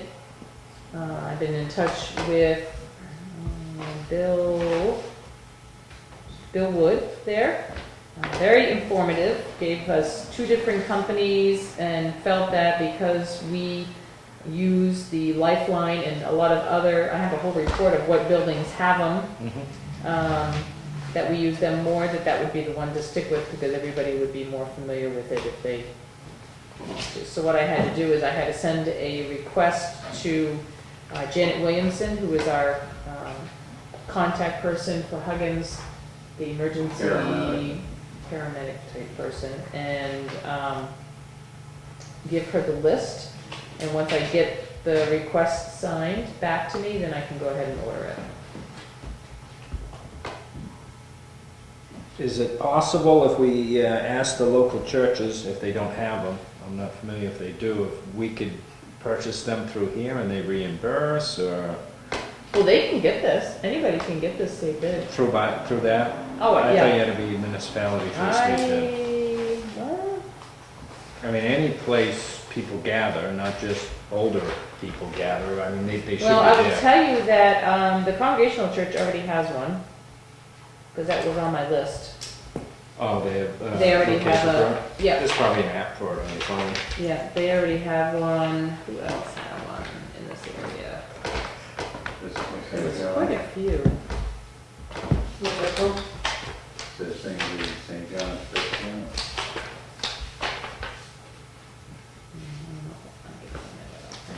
I think that you filled community services. I mean, I'm happy with the 10.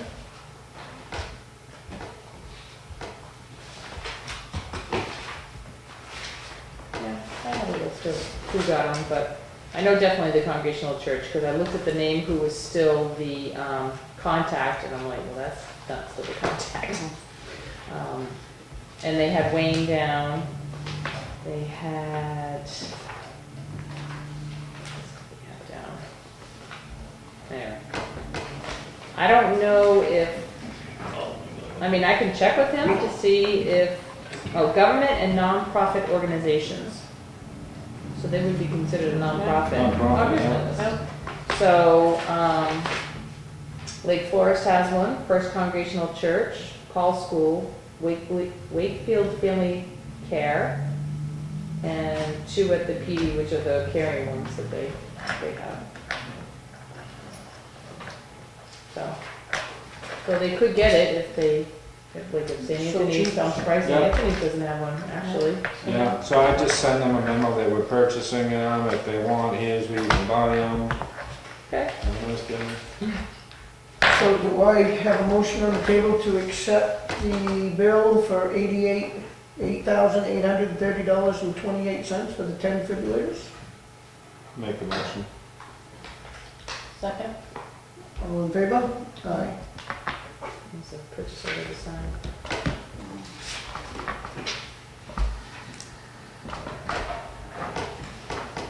Okay.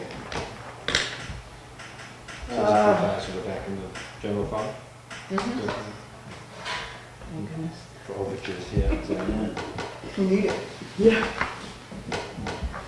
Appointment to Scenic Byway Committee. Are we gonna hold off on that, table that for a presentation? I'm in favor of that. Yep. As long as it's within the time frame. Yeah, I mean, we got 6 months, as long as we get something Well- recently. Well, 6 months before it goes away. Correct. So they're trying to be proactive and get this But it management doesn't mean we plan can't done. always get it, Right, we right? get it at another time with another public hearing, another, Yeah, even, but, yeah. I mean, I'd like to solve it now, but, I don't know enough about it. And, can we table it? I don't And mind. get, I mean, I did watch the thing, the presentation that Mrs. Wiggins went to and, Mrs. Roy went to. Maybe they'd have more information on how this works, and I can invite them to the meeting too. I think that would be great. I mean, Yeah. they asked a lot of questions in that, so, Mhm. I did listen to it, but I didn't understand it, so we're gonna. Okay. Okay, so we'll move on to that. Police vehicle, $2,986.68. That's purchase of equipment for the new cruiser. Do I have a motion on the table to accept that? And a second? Yeah. All in favor? Aye. Aye. The next police vehicle, expenditure is for $1,095.38. That's for the lighting. I'm assuming the blue lights and all that stuff for the new cruiser.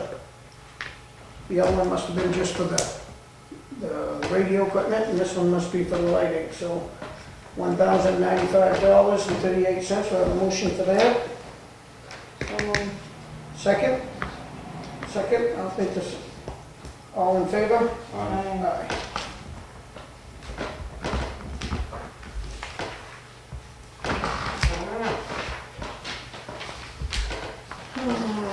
Next one, police department again for $209. This is for removing all the public safety equipment from the retired Crown Vic. Do I have a motion for that? And a second? I'll second that. All in favor? Aye. Aye. Yeah. Okay.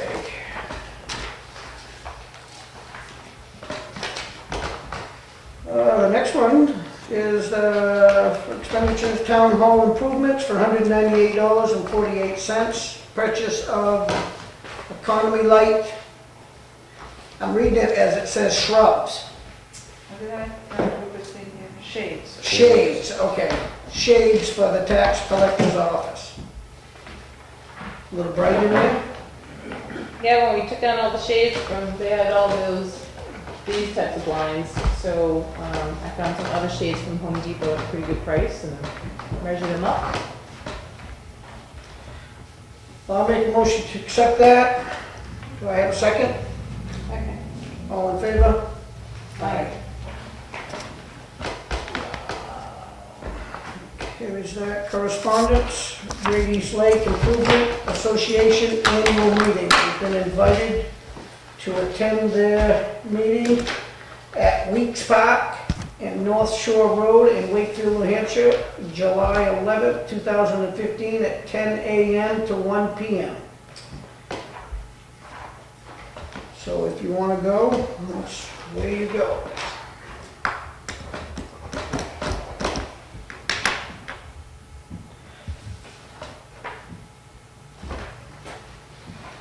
Okay, 10? July Yeah, 11, but 10? 10 a.m. to 1 p.m. Weeks Park on the North Shore Road in Wakefield. Okay, public comment, number 2. Go ahead. I just wanted to make sure everybody knew that if they want to follow all the roll call votes, if you go to fosters.com, it actually shows what was voted on. And when it was a roll call, it actually shows who voted for what. And you can actually go to their site and you can see how everyone voted. So it's fosters.com and it's called the New Hampshire Roll Call. I did a Google alert and I actually just did it right in my email. I don't know why I need it there. So you can sign up for, If you go to Google Alerts, I don't know if you've ever done it, you go to Google and you have the ability to do an alert, and it'll, whenever your alert gets found on the internet, it'll jump in. But if you just go to fosters.com and it's the New Hampshire Roll Call, and it goes by week of the session.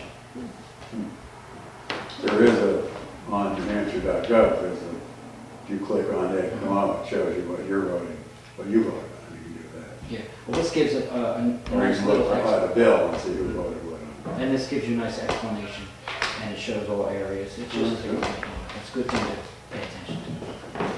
Thanks, Ed. Anybody else? Administrative matters, town administrator update. Okay, I have a couple things. One is the board, and I sent this after your agenda had already gone out. The owner of what used to be Cycloper Corral, Jerry and Joyce Rocco, are leasing their building to Jim's Wheelhouse LLC, and they're gonna be selling pizza and stuff like that, and they'd like approval to sell beer and wine only.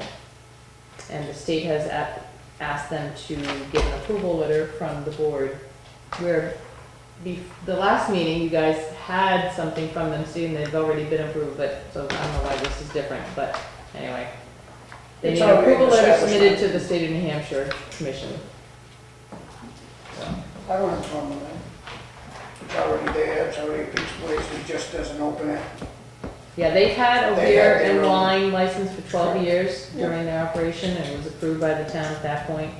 And it's just been closed for a little bit, and I think it's okay.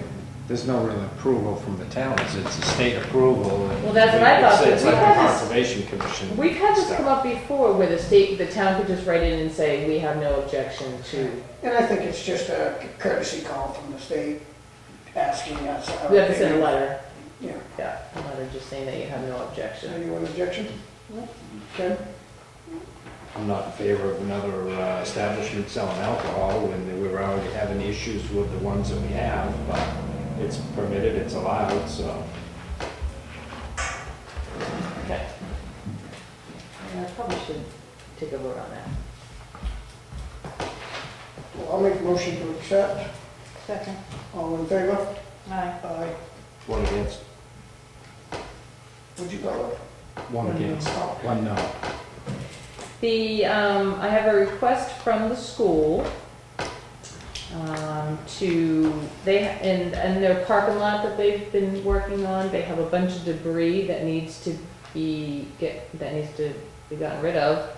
And of course would come to our transfer station, and they need a letter from us to state that Ralph Fogg would be the person bringing the material down there for them to dispose of. Does he have a dump sticker?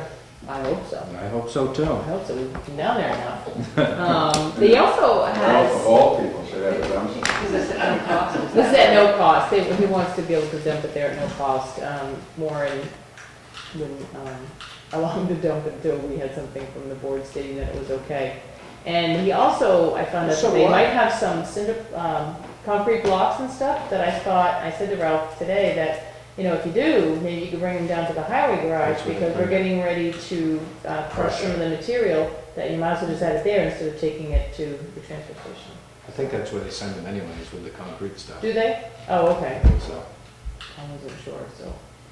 Do you guys have a problem with me giving? Well, you I letters? don't have a problem with it, but I mean, I surely gotta pay to bring my stuff. I've been doing it all week, and they're their own identity. We're all one family. I agree, They're all I'm taxed. okay, I'm willing to Until they need help, something. You pay one way or another. you know. I'm willing to help. But it is a safety issue over there. And for the safety of the kids, I agree. by all I'm with means, you. take it down there and let's get it away. Is it concrete, asphalt, or is it stuff that go in the dumpster and we have to pay to haul away? It's stuff that I think it would stuff that we would have to weigh to, I think they have their own budgets, their own budget lines. They should get a dumpster and put it in the dumpster and take it out of their own budgets. Personally. I'm in agreement with you, and if it's not causing a safety hazard. Oh, if it's It a is. safety hazard, they It should is. get a dumpster and haul it in. They should have done it 2 weeks ago. I mean, they have their own lines. This is just gonna add to Warren's line. I don't know if we're talking one load or 5 weeks of a load every day. Did you, what else said to me? Half a ton, does that sound right? It's, Half a ton, what's his truck? What big is? it's a 1 ton. A 1 ton, Yeah. half a 1 ton load. That's all. it is. Half a ton, half of that, or a ton. He said he was not sure exactly what, so it might be one truckload. So it's a little, It's a little- one-ton pickup. It doesn't sound like I it's a don't have a lot. problem with that. I'm good with that. So how much would it cost us to ship it out? Probably not much. I don't know. Well, if it's hauling down a dump, it's $20. It's 5 cents a pound. So About 20, 30 if it's bucks. a ton, at 2,000, it'd be $200. That's what the person would have paid. Yeah, Correct. right. Right. So they have debris, wouldn't they have a contractor put a dumpster there? Yeah, This is- normally. So- Yeah, they Well, have I've had it, lots of Stuff they're things. doing. Yeah. you know, I think that's what they had anticipated. Yeah. When they, It got messed up. when they started to move stuff out of their contractors' contract, did not include moving that waste. Debris. Any of it there, so. Right, so now it's been there over a year. and- So now the Been there for a town, It year. really needs to get out of there, that's for sure. And it's well, do I have a motion? something on the more table than to block accept and it? stuff, or something more than just cement block? Is it shingles? It's something obviously has to go in the demo container. It just says construction debris Yeah. in the it letter. goes to the demo.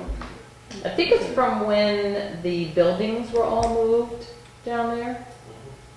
When they got rid of a lot of the buildings and they shifted some of the buildings, whatever was left there, some wood, some blocks, some piping maybe, stuff like that is what I It's been sitting there gathered. for a year. Oh, I can't yeah. believe they haven't moved it by Mm. now. I don't know. But they can't agree. Did you make a motion, or you think? No, I just asked if there's a motion on the table to accept it. I would up to 1 ton, cap it or something like that. One truckload? 1 ton. Second. So if he's only got a half a ton, he brings it 3 times. All in favor? Aye. 1 ton load. While we're right on that, if I could just ask a question, or make I get, this was asked to me this week. If we're into this recycling world where we want to recycle, let's just use this as an example. If someone brought a refrigerator in, they go across the scale, Well, they have a certain pay that you pay Yeah. to them. The cost. It's a cost per unit, not a weight. If somebody wanted to have that refrigerator and reuse it, could they put it in their truck, go back across the scale and pay the 5 cents that we would get for the thing? So that's not recycling. No, And we, that's what I've said all the time. I mean, you wanna throw away a little bike, you wanna set it to the. But I'm wall, saying, 50 but bucks. go back across the you scale. can't go right to Okay. scale anyway. It's $15 for what, I think it's like $15 for somebody to get rid of a refrigerator. So you bring But your it costs you refrigerator down. 5 cents a ton to No, get no, rid of it. no, No. no, No, it's per, no. for air conditioners, refrigerators, whatever, it's so much per unit. I see what you're saying, you know, If Can you they go take back it to up the, the if scale you and take pay it, the same correct, if thing, somebody people wanted to down. reuse it as a Shingles. recycle, or whatever. oh, let's just say a load, it's a bundle of shingles. Yeah. They go back across the scale and pay the 5 cents that we would have to pay to get rid of it. Why not? To take it home. Then that's not recycling. I'm against that. Well, then you guys, when you guys do your ordinance that you're gonna present to the people to vote for next March, you guys can talk Well, about I'm just that. thinking, you know, I was It's just the somebody same thing that when wanted somebody to. gets rid of a refrigerator, a couch, a chair, all this stuff that people pay $10, get rid of. $15 to get rid of. Once it's there, it's the town. Correct, but why And would when- the town want to reuse it and sell it? Well, then you're Not gonna sell have, it, you're but gonna have to have somebody there all the time to man that, and that's part of, think so. it's part of the swap shop. Swap It's the shop, same yeah. thing as the swap shop. It's the same. The swap shop, type they're of- taking it. And you're not doing They're that. not doing that anymore, no. So it's the same, you would have to have somebody there to manage that. I see what you're saying, somebody brings a couch in, we charge them $20. Somebody wants to take the couch, we charge them $20. 20 bucks. But not give them $20, Because you're gonna pay to have it hauled away. so we make $40 on it. So why would you want to pay somebody to haul away if somebody can reuse it? I doubt You that's are gonna gonna happen have to very have often, an but- area that you're gonna Yeah. designate that to. No. You Yeah. get a swap shop Why and did you you need get some. away doing it from the swap shop? Right. Because that's just giving it away. That's just somebody going in there The and same, saying, Yeah, "Take they're it." like the it's the same same thing, but you're idea. gonna have, wait a minute, Yeah, please. okay, sure. You're talking way above me. Okay, right. You're gonna have the same issue of people hanging around the transfer station, waiting for things to be delivered because they would like to buy them. If it just happens to be that somebody's there and somebody's dumping a, hey, can I buy that? Maybe, but you're gonna run into enforcement and you're gonna run into where you're gonna have to make sure that somebody isn't hanging around waiting for that stuff. And if you do it for things to purchase back and forth, why wouldn't you do it for the free stuff? That's what I'm just saying, that's what you're gonna hear. I'm just throwing another side out I know, there. but all I'm And you saying is guys- that if nobody's gonna take stuff that those kind of, and pay for it. It'd be somebody that's actually going to use it. that would Somebody actually might pay take, for yeah, it. but somebody might take it and go to sell it at their yard sale. Right. If they can get it for $20 or $10, No. and then they take it to the yard sale and sell it for 15 or 20, or they throw it in the yard. But, Or they throw it to, bring it back because it didn't work. because it didn't work. And then they make $20. You know, I mean, you run into, I understand what you're saying about the shingles, I get no, that. I'm not even, I just had somebody that wanted something, and they were willing to pay for it, because it was something they could reuse and turn it into something. And are we held liable for that? If we go and then turn around and sell that to somebody, we're creating a business. Are we held liable because the shingles that we sold to that guy ended up having a hole in them and he wants his money back? Or the couch that he went to sit in didn't work and he fell off? I don't know. I'm just throwing this out there. If we are, I have no idea. I'm just thinking recycle. I mean, you're gonna dump it into the dump. So It's create a gonna be called- website where everybody lists what they have. There is, And That's a avoid nice the there is a town. website called And Free avoid Site. the town. That's You a know, nice because idea. You don't want the town involved in that, that's all private stuff. Yeah, that's a nice idea. It works well. I think while we're talking transfer station ordinance, my thought was to start an advisory committee, 5, 6 people or somebody like that to sit through, go through the ordinance, public, and then advise back to us. Otherwise, I mean, this is gonna be huge. And if we have an ordinance put together that we think's right, you put it up to the voters and it fails, I mean, I think we should form a committee for an advisory committee. And it should be done right away, actually. Oh, exactly. If you're gonna do that, because this is gonna come up fast. It's gonna be extremely quick. So if there's 6 people that wanna be on it, and it's just advisory, I don't know if advisory committees need minutes and secretaries and similar to how the cable advisory committee was? I would imagine so. I think so. Yeah, but Such as that's, like if our that's public something, safety committee, we have. Yeah. yeah, I mean, is that That's something good. that the board's willing, I mean, we can put something up on the website saying we're looking for committee Can we put members, it on the please sign? submit No, that. we don't have to No, sign it's it. fine. So we're talking about a swap shop setup or No. just ability to? The whole ordinance. Ordinance, no, talk about the ordinance. Oh, okay. Just a committee to oversee it, give us Advise ideas. us. Advise the board for what you will present to the voters during. And maybe they have time to go over to look at the Tufton Borough dump, the Right. Lee landfill, Right. this, that, That's a good Mark. idea. Maybe they say recycling isn't worth it, single stream, throw it in one pile, we'll ship it out, somebody else will do it for us. In a bucket bag. You know, who knows what they come up with. That's just a thought. Yeah, no, that's a good thought. Do you want me to put something like that up on the website, see if we can grab any interest from anybody See that what we get for might interest. wanna? Okay, that sounds good. Yep. Oh, we'll do that. Tom's already got it in the paper. Yeah. Looking for volunteers for advisory committee on the transfer station ordinance. The New Hampshire Farm Museum is a nonprofit organization, and they're getting ready to send out membership drive, and they'll be mailing, they would like to mail mailers to Milton, Wakefield, surrounding towns. And when she contacted Cindy, generally that information is a $50 fee to get the list. But she's asking, because they're a nonprofit, they're asking that that be waived. It's a mailing list? Yes. Request a list of the property owners in Wakefield. Can we send it digitally or do we have to print it? Is it labels? I think it is digitally. Yeah, if we're sending it digitally, I don't have a problem with it. Yeah, no, If we're not it's doing labels- we're not doing labels. I'm pretty sure she Labels, does that paper, whatever, then digitally. we just cover our cost. I don't have a problem with it. Okay, Waive the fee for the nonprofit. if it's digital. If digital, if not, Then they pay. The, yeah, cost to cover it. Reasonable cost.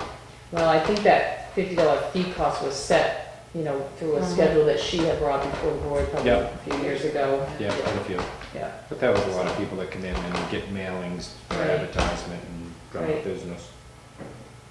All right, so that's that. We have the 2015 dog warrant presented from the town clerk of all unlicensed dogs, so that, I saw in their report, they're already beating the pavement, Yeah. so they don't need our signature. Did you highlight us? I Our do. names? Yeah. Get the license. Didn't highlight my name. Didn't highlight my name, not this year. I don't know. Oh, you made it out Oh, of she just caught me at the right time.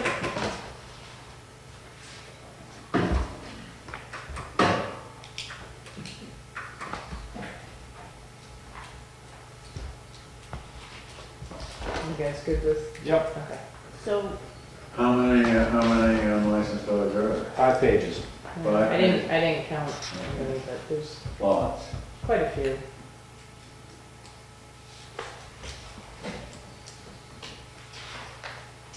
While you're signing that, Kevin and I were talking about the flags. Remember the lady that came and talked about the different flags that we were gonna maybe Yeah. put up in town? yeah, So she came and saw me, I don't know, maybe 4 weeks before Pride Day, 4 or 5 weeks before Pride Day. We set up a date to meet, to discuss what she could put out for Pride Day, and the meeting got canceled, and she has not rescheduled. So I called to find out about the application, the permission to put stuff on the poles through Eversource. Are they nicer than PSNH? Because PSNH was Well, all done with it. this is the application. I don't know how long it takes to get permission, but I asked a couple things, like, can we leave the brackets up all year long? Do we have to reapply every year? What's the process? So she said a lot of towns, what they'll do is put up the flags before Memorial Day and leave them up just after Veterans Day, because you're only allowed 6 months to have it up. In Ireland, they have them up all year. No, 6 months, and you're allowed to, you know, the brackets are up, but I'll put the notches in that or something. is that right? Once the brackets are up, we don't have to take them down, but if line crews need to get up there for any reason, they will remove them if need be. Will they give them back to us? No. Oh my God. Not likely, maybe, but no. They're not responsible for the brackets and can be watching out for them during this work time. They may get lost and shuffled, and the guys are pretty good about keeping an eye They're on not where gonna they find the are. pole anyways anymore, they're gonna be in the bucket, go right up to the top. And you do need to reapply every year for flag permission. Most people do it around March to be ready for Memorial Day. So I was talking to Wayne and to see if he had money in his 05 that we can maybe purchase some flags. And I just don't know if we can get this done this year. I can send this in to see how fast I get it back, to see if we can go ahead and purchase some.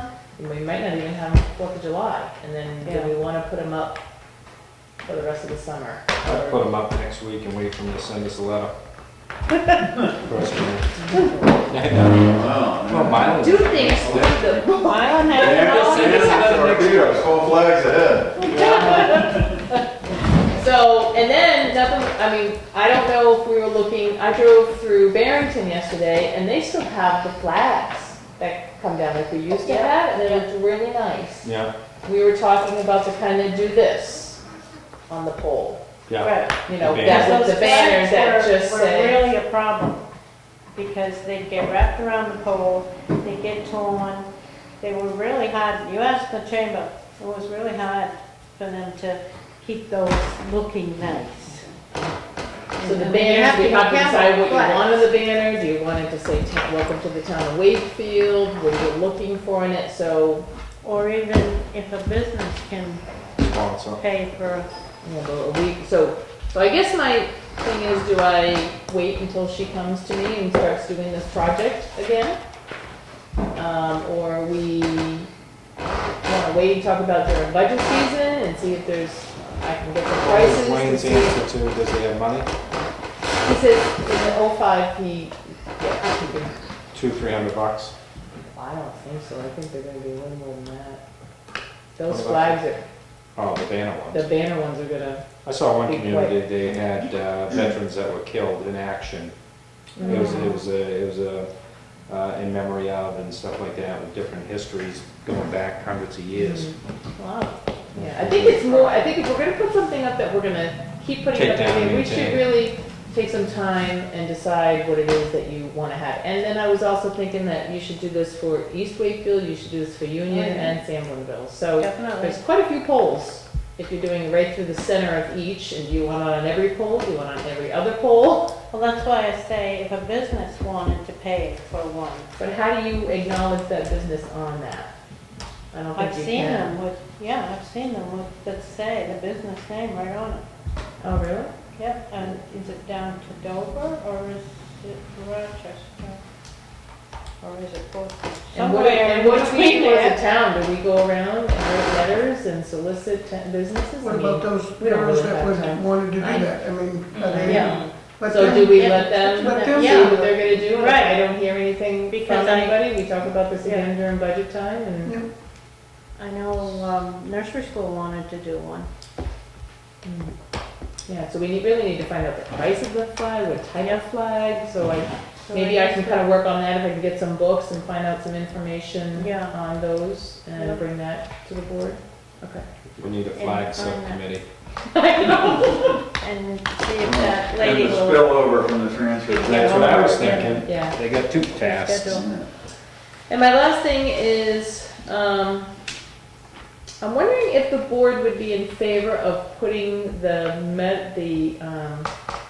railing that we used to have in the middle of our front steps. Put it back in the Back. center. I It think was it's taken, actually reclining. it was taken away when we did that big ramp. Yep. And Yes. I think it Do we was, still have the Really? You're No, I talking haven't about seen it anywhere, I think we have to, and I looked at it, it doesn't look that, the two railings that are on the sides really don't look that old to fabricate them. But I could call Milton Fabrication and find out how much it actually would cost, it might not be something we can do this year, but I just wanted your opinion on, would you like to have that back? We have a step that has issues, and it would solve that if I could put that back in. I would. It would, yeah. Okay. Okay. That's all I got. Ooh, building permit releases? We do, I think. We have to. We'll get a big thermometer and put it up on the wall here so people at home can realize How warm we are? it's 100 in the summer here and it's There is a 45. fan I there, know, we and just there didn't is an think- air conditioner. I Well, know, we we just just didn't showed think it how was gonna be frugal that we are. hot. Good. 263 BZ Point Road. Motion to accept? Second. All in favor? Aye. Aye. 78 Buck Road. Motion to accept? Do I have a second? Second. All in favor? Aye.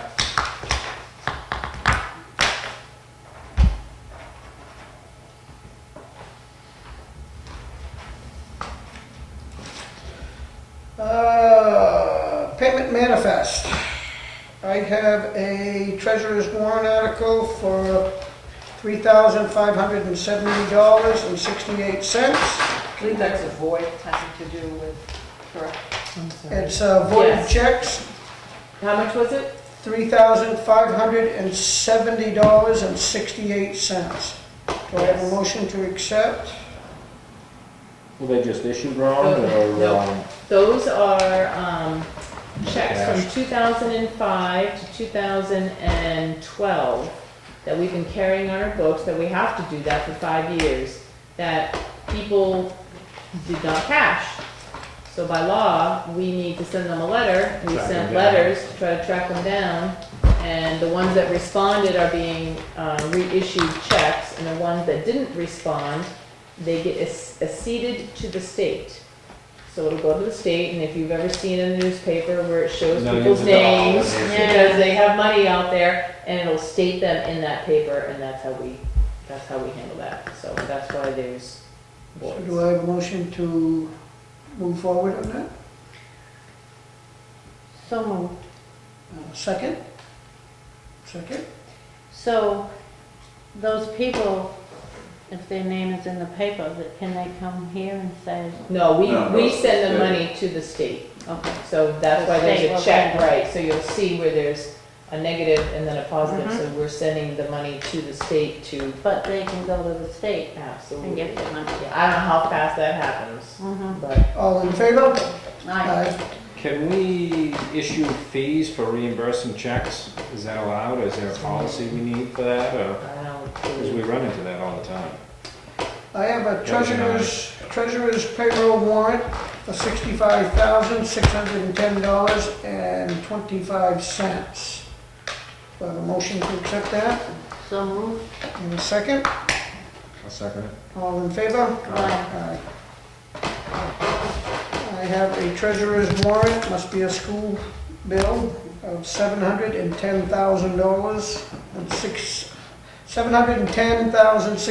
$710,650.30. Do I have a motion to accept that? Nobody wants to put on that one, huh? I'll make the motion. I'll second it. All in favor? Aye. Oh, that was the big one. So you don't want to pay us? Board minutes. Our wonderful secretary has done a fine job, as always. I do have one question with it. It's not of anything she did. News and then. It's not that she did, it's just a question that I would like, have we heard back from the town of Middleton about them Yes. paying half on that thing? Nope, I talked to Todd about it, and he's actually in agreement that we shouldn't pay any of it, and we shouldn't waive any of it. everything should go back to Middleton, and that if they are not willing to help out their residents, that we start charging them to go there. Okay. Yeah, I'm I gonna think bring it. that's a good idea. Yeah, so Kevin, you that's, want to agree on that? Or you think they go you agree there on it? at least once or twice a week. if And not that's what I more. was saying, they're If not more. helping, and we all go through highs and lows. Right. Middleton, Newfield saved us for several years, and then now they're in a slump, and we're helping them through. But Middleton's never really stepped up to the plate. I think they were looking at having Farmington cover or something like that, and they need to step up, and they need to pay one way or another. Okay, I'm in agreement on that. So, But I think we was- want to look at all of it and just make sure, is that the only town we have an issue with, or, I think it is. It is, yeah, and we have mutual aid agreements with the other ones. We don't have, I don't know if we have even a mutual I aid. would think with staff, He Farmington, we've gone to Farmington several times to Yeah. get the bigger stuff. So I think though, it's probably a letter Rick needs to write to Middleton? Middleton, to, Okay. if we're gonna start charging. Okay. Can we charge for Rick's time too? I mean, I can certainly try to write a letter if you want. I think And it'd be there's- fine, you write a letter. I think you're right, if you want to send it up to him or, Okay. And then I think we should discuss on mutual aid with. Yeah, because then you gotta figure out, I gotta find out from Todd how much you think you should charge, you know, you have to go through this whole Yep. process. Well, So we've I can had send a letter and tell them that the board is not going to be paying this bill and that you'll be hearing In the in further. the future, Yeah, we'll be charging a fee for mutual aid. I think they've had a lost individual in the woods the last couple of days they're looking for, and I think they've had a poor turnout from other towns to help us out with that one too. Yeah, we've had somebody missing, yes. Oh, we Yeah. have? Yes, we Yeah, have. we have Yeah. some. I don't know if they found them, No, they were still looking when I came through. where they. Yeah, they were down. Okay, so back where I was stating that wonderful secretary had done a nice job, that I will entertain a motion for accepting the minutes. So moved. Second, all in favor? Aye. Aye. That looks like it. We have nothing for non-public? Nope. So motion to adjourn. Did we do the non-public too? Yep, that's part of it. We always do them together. Yeah, I was with you, I didn't do something. Do I have a second for the adjournment? Second. Good meeting.